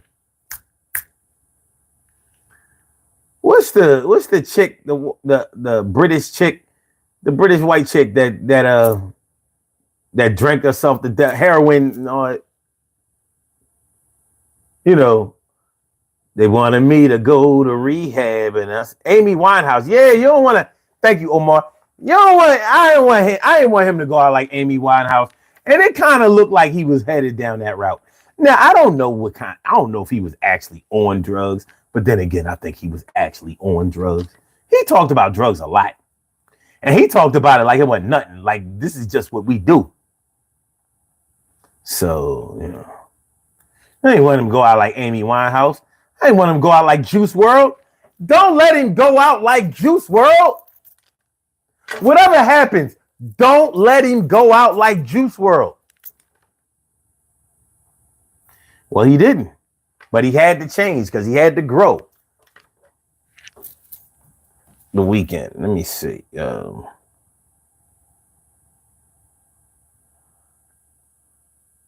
me see. The Weeknd. Let's see. Does the Weeknd have any children?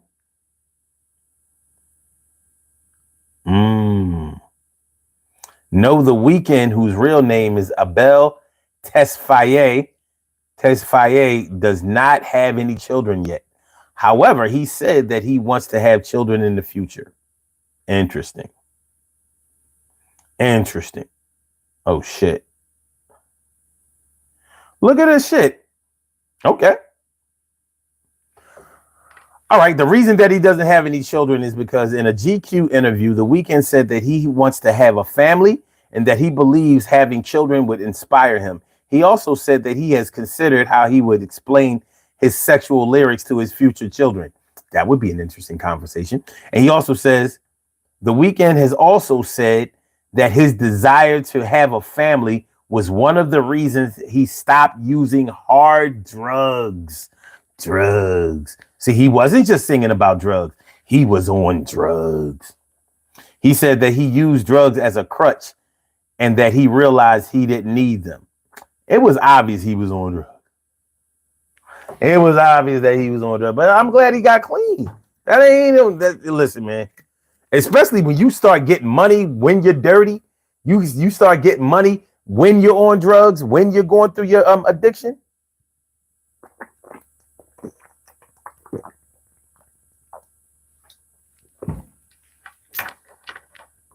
It ain't easy. Your music is going to change because those drugs are not fueling your musical creativity anymore. So could that be could that be the reason that a lot of artists switch their genres? How about that? Could the discontinuation of drug use be the reason that some artists crossed over into different genres instead of staying home? Info Spot 411. Info Spot 411. What's going on, my dude? What's going on? Good to see you. What's your thoughts on the 27 Club? Man, I wish it didn't exist. Those are my thoughts on the 27 Club. I wish it didn't exist. Ain't that shit crazy, though? That shit's crazy. Jimi Hendrix, Janis Joplin, the boy from the Doors. What was his name? What was his name? What was his name? From the Doors. What was his name? What was his name? Kurt Cobain.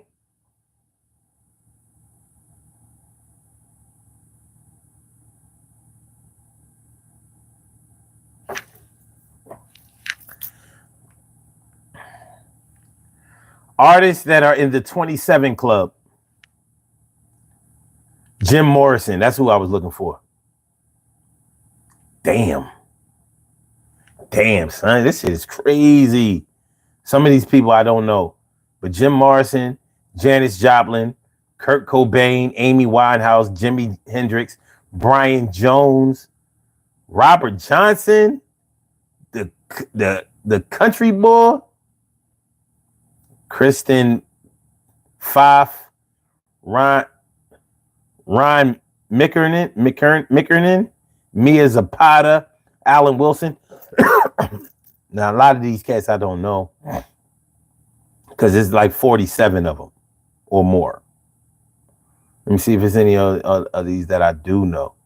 Fat Pat? Well, goddamn.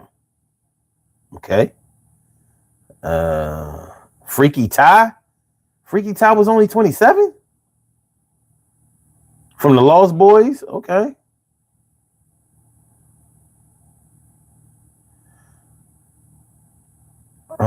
Now, I think it's interesting with some of these names because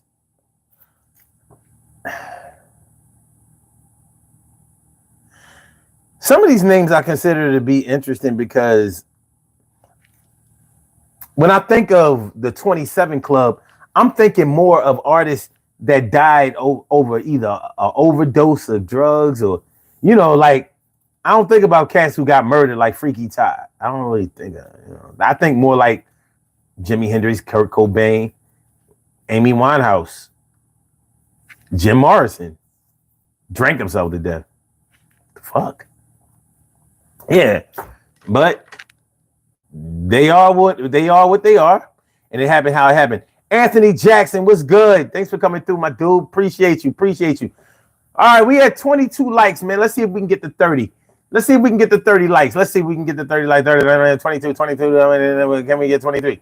23, 24. Can we get 24? We still get 22. 22 likes. 22 likes. We was at 21. We got 22. 22. We got to get to 23 and 22. 22 likes. 22 likes. Can we get to 23? 23 likes. Can we get to 23 likes? No, we're still stuck at 22. 22. Can we back to 21? Somebody took away a like. No, it's becoming sort of a game. Can we get back to 22? Only 21 likes. Can we get to 20? All right, we're back at 22. Thanks for putting the like back. Thanks for putting the like back. Artists that switch their genres in order to stay relevant. Artists that switch their genre in order to stay relevant. I'll tell you one artist that comes to mind, Snoop Dogg. Y'all remember when Snoop Dogg first came out, his name was Snoop Doggy Dogg. It was Snoop Doggy Dogg. He had to shorten it to Snoop Dogg when he left Death Row because Death Row owned the name Snoop Doggy Dogg. And Suge wasn't letting him have his name back. Suge wouldn't let him have his name back. What a disgrace.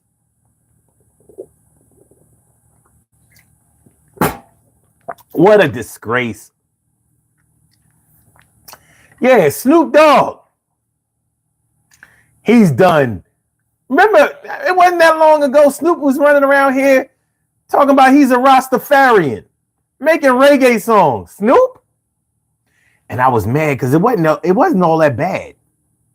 It wasn't all that bad. I'm like, Snoop would do anything. Snoop would do anything. That's That's pretty obvious. But yeah. And I don't know if he's doing it to stay relevant, but yeah, Snoop has had his hand in a lot of different pots of music and of artists. And like Sergio says, I can't make this stuff up. Word. He does make his Snoop is right. Uncle Snoop. Nobody would have thought that Snoop would still be here and everybody else would have been moved on. And he has stayed relevant all of these years. Snoop Dogg. What the fuck? And he has switched genres. He was even doing gospel for a while. Y'all remember that shit? Snoop did gospel. Snoop. Gospel. Snoop.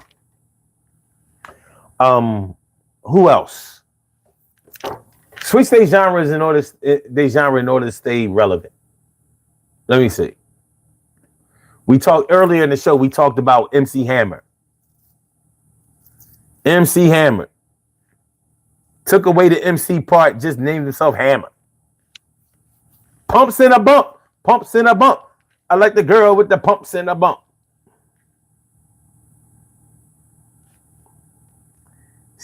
Hammer was becoming a gangster. Hanging out with Death Row.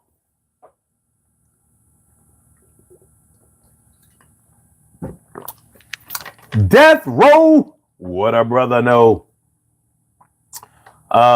Shoot. Shit, when Aretha Franklin was alive, Aretha Franklin did opera. Now, I don't know if she did it to be relevant or she just liked to test her skills.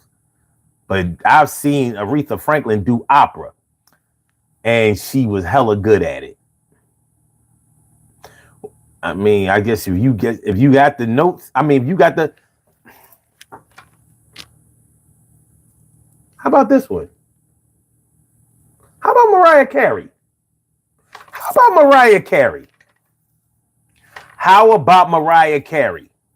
When Mariah Carey first came out, look how clean and wholesome she was. Nobody, she was just a clean cut looking, wholesome, innocent woman that you couldn't tell was white or black. She looked more white than black. When she was with Tommy Mottola, the executive at Sony Music, we didn't know. I don't know. Maybe y'all knew. I didn't know if Mariah Carey was black or white. And the song she was making was very pop, very they weren't R&B songs. They were more pop songs, ballad type of things or whatever, but she was definitely clean cut. As soon as she left Tommy Mottola, she was straight R&B with rappers in her songs. And you know what I mean? Look, and when she did that song with Old Dirty Bastard, we was like, okay. Then Escape, Boys to Men. So she became more of an R&B singer, but still had that pop appeal. But she definitely was a little rougher around the edges. Jen Ramirez, señorita Ramirez. Señorita Ramirez. ¿Cómo estás, señorita Ramirez? ¿Cómo estás, señorita? Yeah, when she was doing Vision of Love, she was clean as a whistle. I was like, when I heard that Mariah Carey was black, I was like, she is? She had to get away from Tommy Mottola. She darkened up. I was like, I guess she, you sure she black? Well, she blackish. Her mom is white, but her dad is like black. Like, what you mean like black? Like he black, like, but he like light skinned. You know, so she like, but she black though. I'm like, yeah, she black. Like, well, it don't matter. The songs was good, but she definitely had more of an edge to her. So she definitely switched genres. Not sure which genre you would take her. She was doing pop, and then she was doing more R&B. And that's what she blew. Number one hit after number one hit after one sweet day. Yeah, one sweet. Yeah, one of my favorite songs. One of my sweet songs. One of my favorite songs. And he says, yes, she's sun kissed. Yeah, I mean, you know. Yeah, Snoop did gospel. Snoop would do anything. Estoy bien, gracias, señor. Sí. Sí, cuídate. All right, so. Estoy bien, también. Estoy bien. All right. So yeah, definitely, absolutely, Mariah Carey. Now, there's certain pop artists that stayed pop and insisted on it. I remember Britney Spears saying she's never leaving pop. She was like, pop is where it's at. And she stayed pop. She didn't stay popping, but she stayed pop. Now, you don't normally hear a pop artist say that they want to be pop for life. But she kind of lived that. And I ain't mad at it. Pablo Sanchez! Do you read often? And if so, what book? Well, funny you should ask that, because I was reading a book recently. I had to drum back up my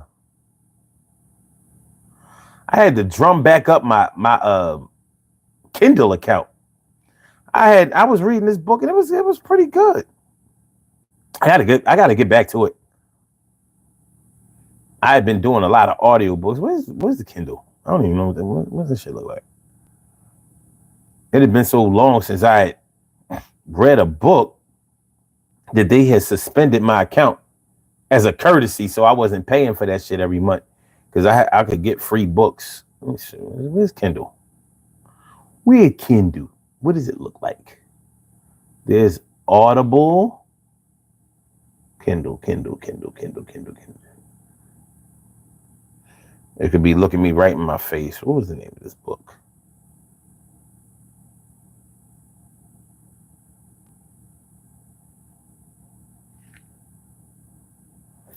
Let's see. Okay, let me see.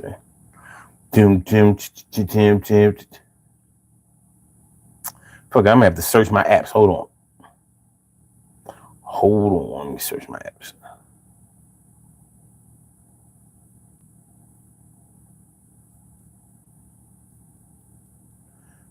It's probably right here in my face, and I can't see it.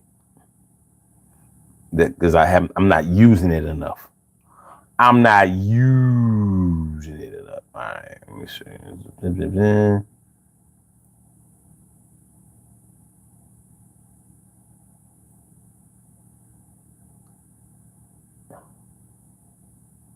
Okay, there it goes. All right, the last book I was reading was that Sandra Brown. Brown. What was the last book I was reading? Sandra Brown.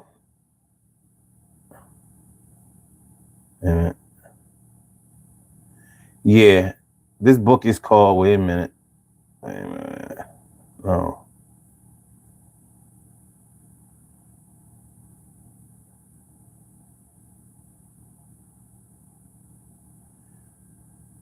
It's called Hello Darkness.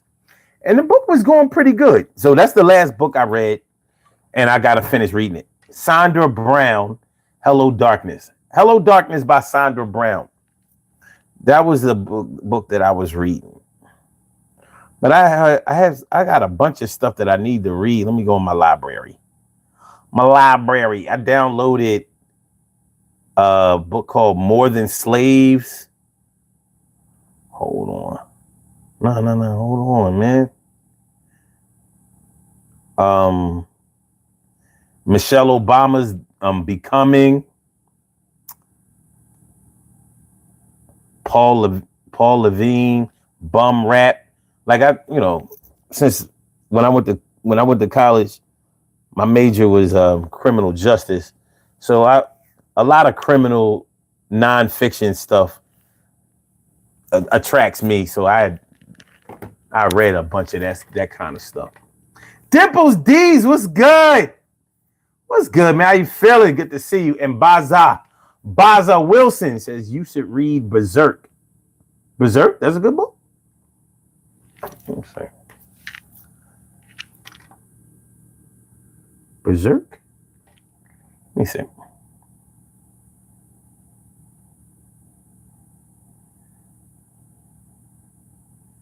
Huh. There are a lot of volumes in this shit. Oh, what is this, like anime or something? I don't know if I can get into that. I don't even like comic books. I like Marvel and DC. I never really liked that kind of shit. This shit look like Final Fantasy. I'm gonna have to play the game. It does. It look like Final Fantasy, man. It look like Final Fantasy, yo. Oh, it's all good. It's all good. Good. Thanks for the recommendation. Pablo Sanchez, do you read? Okay. Hot Box. Honest Brave Pearl. Rita Meaning. Honest Brave Pearl. Oh, y'all readers? Okay.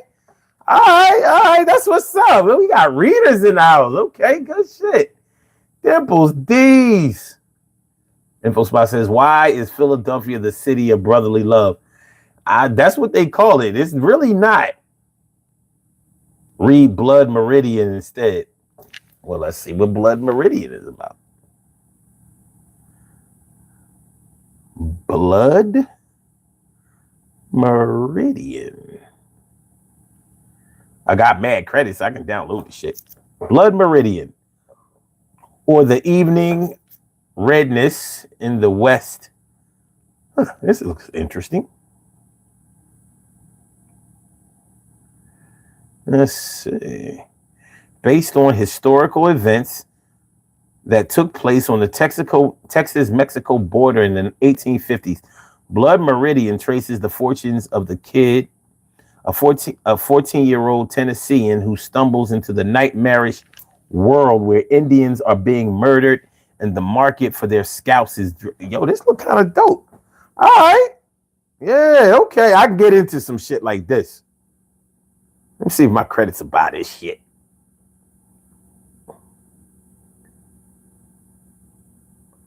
Yeah, I'm gonna check this out. This good looking. Okay, now this is something I can get into. I can get it. I don't really like a lot of nonfiction. I just never did. Shoot. I mean, I'm sorry. I don't like a lot of fiction. I like nonfiction. Nonfiction works for me because shit really happened, and for me, the shit that really happened is more intriguing and crazier than other stuff.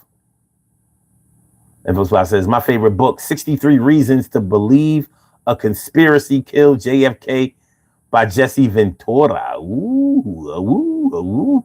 Speaking of JFK. Well. Donald Trump is releasing the files. The FBI files about JFK and MLK. JFK and MLK. Now, a lot of people are, a lot of black people are pissed off because they're going to release the FBI files of MLK, and they feel like those files are going to defame the legacy of MLK. Well, I mean, look, Martin Luther King had a thing for white women. He did. Martin Luther King had a thing for white women. He wanted to marry a white woman that he was in love with, but he was from down south and it wouldn't have went well, so they talked him out of it. But if you notice his wife, that's about as close to white as you can get. Most of Coretta Scott King's features were kind of European. She was pretty as hell. But Martin Luther King, when he was doing his thing out there in the world, he was getting his squirt on. And they was mostly white women. For real. But I mean, if you studied history, you knew that. So a lot of people didn't know it. And it's going to be, and people going to be looking at it like you're tearing down MLK. But listen, it happened. Same thing with JFK. JFK was a straight hoe. He was freaking in the White House. He was getting his freak on. Like y'all Secret Service, right? So y'all can't say shit. I'm about to hit Marilyn Monroe in the back of the limo. In the back of the limo. Back of the limo. Back of the limo. Back of the limo. His dick was running the White House. It is what it is. Those are the kinds of things that are going to come out. But I'm like, Donald, why don't you release those Jeffrey Epstein files? You know, since you're releasing files and shit. Release those Jeff Epstein files. I think a lot of people are waiting for that. They want to see that. Release the Jeff Epstein files. We want to know what happened to Jeff. Justice for Jeff. Truth for Jeff. Justice for Jeff. Truth for Jeff. Hey, yo, Jeff, we gonna turn you into the truth because we know what you did and we know we got proof.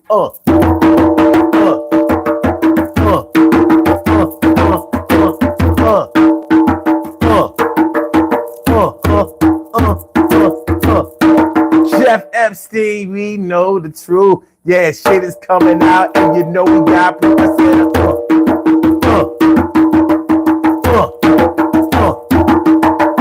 Jeff Epstein, yeah, release the files. Yeah, we want to see the shit. Yeah, and I think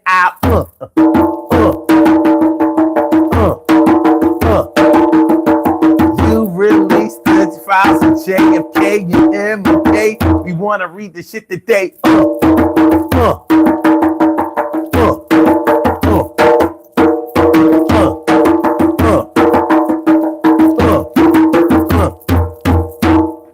All right.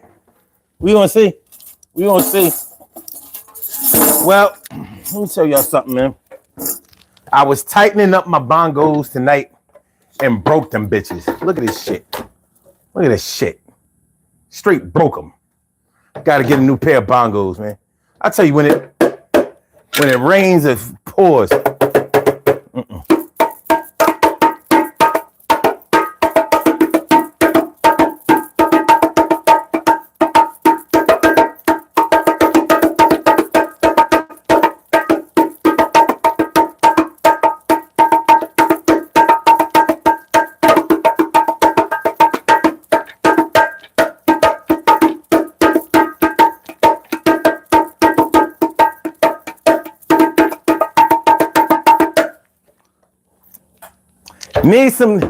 These Jones got me. They got me through. They got me through until I could get a little bit bigger. They served me well. They served me well. That's what I get for being a little too strong on the wrench. I was a little too spirited. And Aussie mate, my dude. And Aussie mate, what's going on, man? Let's play some Call of Duty right after the show, son. I'm ready. Ready to play some more, man. Me and Aussie mate have played Call of Duty. You know what I'm saying? We clanned up. Who else is going to play with us on Call of Duty, man? Aussie, who is going to play with us? Who's going to play? No Diddy. We're talking about Call of Duty. COD. Aussie mate says I actually have Blood Meridian. Okay, all right. What a quinky dink. This is good shit. Jen Ramirez says, I hate books with a passion. I will never read another book again. All my life I had to read. I'm tired of it. Well, that's me. That's why you're smarter. You get smarter when you read. You get dumber when you watch videos. And that's just the truth. So I guess y'all getting a little bit stupider with this one. I tried, man. I tried. Jeff says, wait, Jeff Epstein, the financier? Keep that on the low. They haven't released the files. Yes, right? They haven't released the files. They haven't released no files for Jeff. You know what I mean? They haven't released the files for Jeff, man. Shit. Donald Trump ain't releasing them shits. It'd be like self-incrimination. Like, yo, man. She riding around in Jeff Epstein jet. Like, what you doing, dog? Jen says, last book I read was called Nickel and Dime by Barbara somebody. Okay. Damon Wincock says, womp, womp, just words at Jeff. InfoSpot says, anyone offer to buy your Eagles tickets for Sunday? Shit, I ain't selling that shit. When we win the NFC Championship, I gotta be there.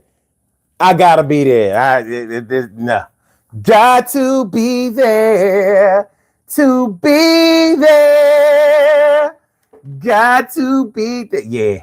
I won't be leaving early for that game. I gotta see us, get presented with the trophy. Somebody said something to me that was so absurd.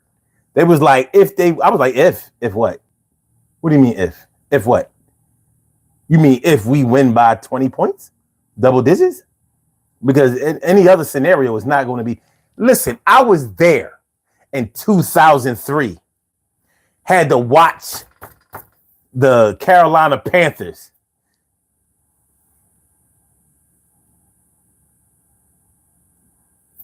do the NFC Championship trophy celebration in our field. I mean, in our stadium. I was there the year before then, where I had to watch the Tampa Bay Buccaneers get presented the NFC Championship trophy at our field. I said, that's why I don't fuck with me, no Andy Reid. I'm like, nah, Andy. Also, 10 minutes after we finish this show, I'll be logged on. So let's do it. InfoSpot says, you gonna eat a Philly steak and cheese with it? It's cheesesteak for the NFC. No, I'm not. I can eat that shit anytime. I can clog my arteries anytime. Them shit's all good though. I ain't no front. Let's see. Let's see our poll results before we do these birthday shout outs. All right, we got 13. The poll has only been up for 37 minutes, so that's why everybody didn't participate.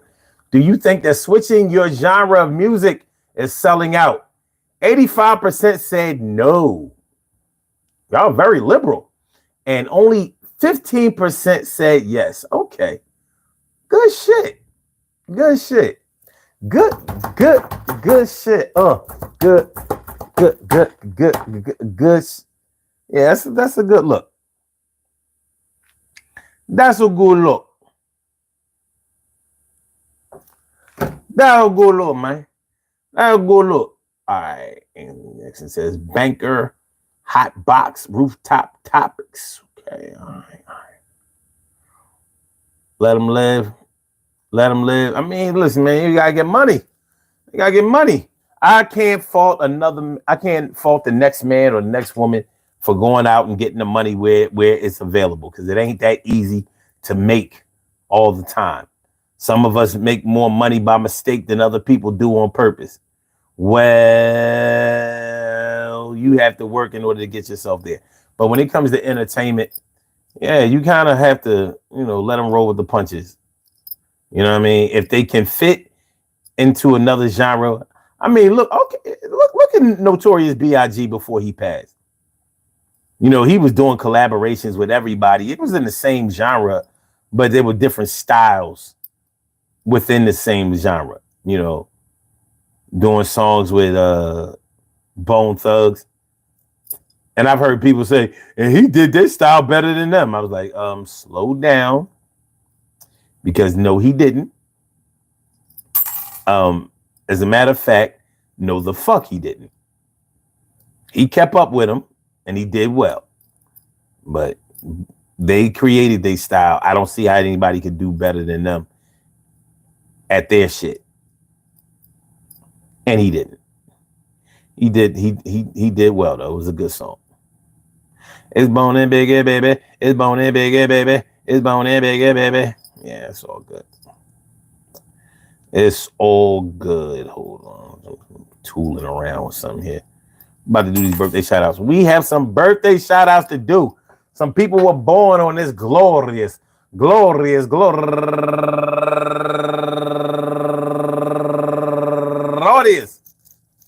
January 24th, and they deserve the big knowledge. So let's go about our business of acknowledging them and making them feel special because they are special, because they are special, because they are SPECIAL. They get the RESPECT. They are SPECIAL. They get the RESPECT. They are SPECIAL. They get the RESPECT. They get number one out the box,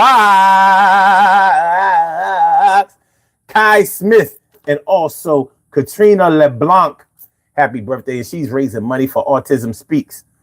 Good stuff. And also Timothy Lipscomb and La Boca Chula Estrella. Happy birthday.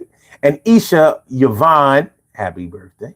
And Thomas Christina. I'm sorry. Happy birthday. It was really Christina Thomas. I got it. And last but not least, my man, comedian Dan Reagan. Happy birthday to you, my brother. I want to say happy birthday to all of y'all. And I hope that today finds you all in good health, happiness, mind, body, soul, and spirit. And that goes out to each and every person out there born on this glorious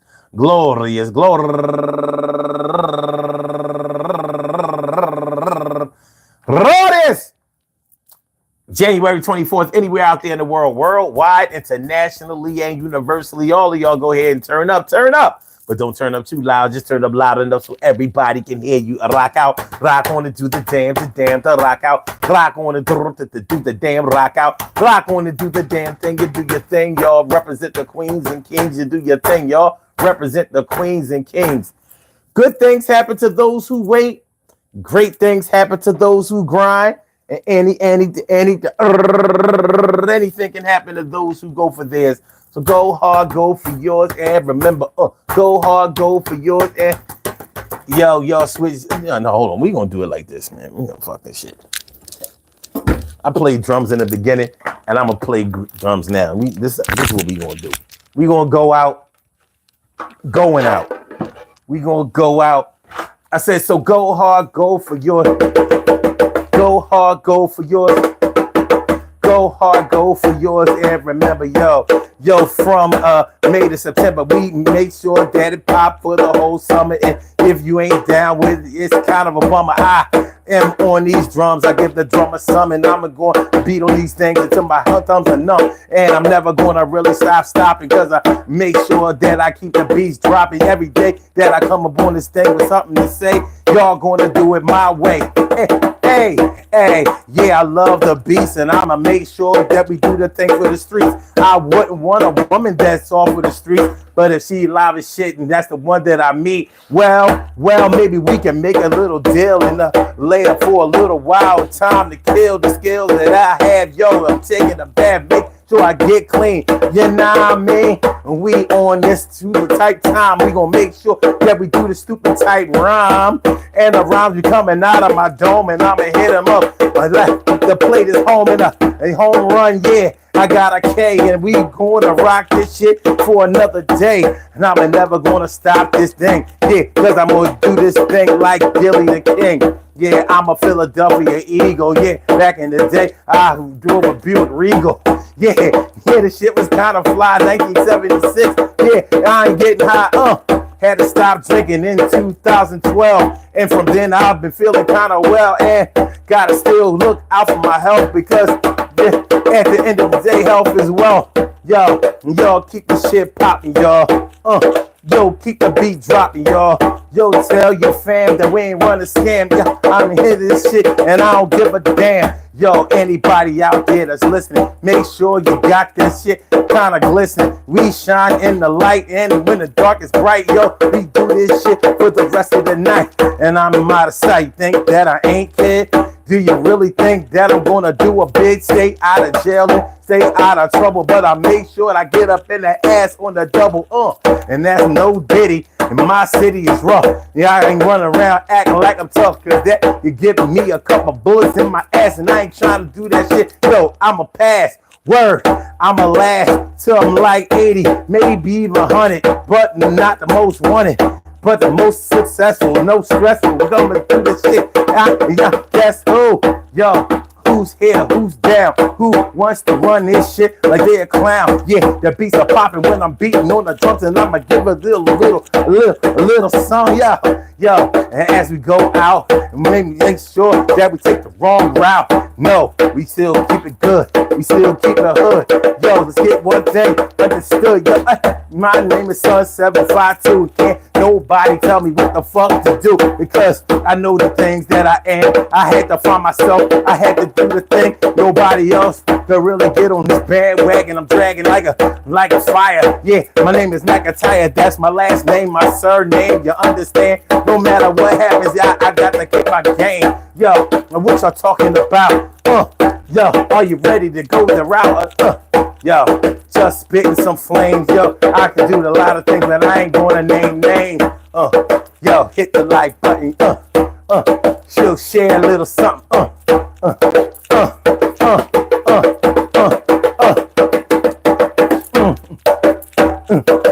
Word.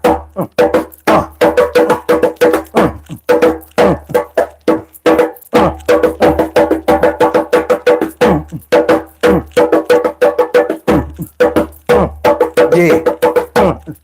Yeah.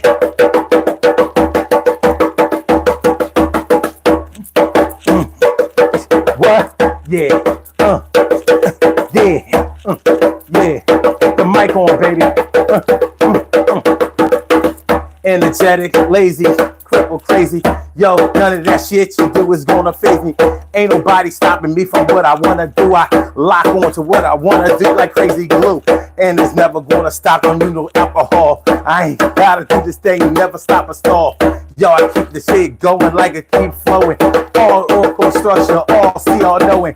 Yo, as you out there hoeing and selling, well, if you're out to do, and I ain't trying to tell. Let's get on the body here, man. Listen. Yeah. Peace to all my day ones, my everydays, and my brand news. I love y'all to death. Resuscitate y'all. I love y'all right back to life. We will be back today.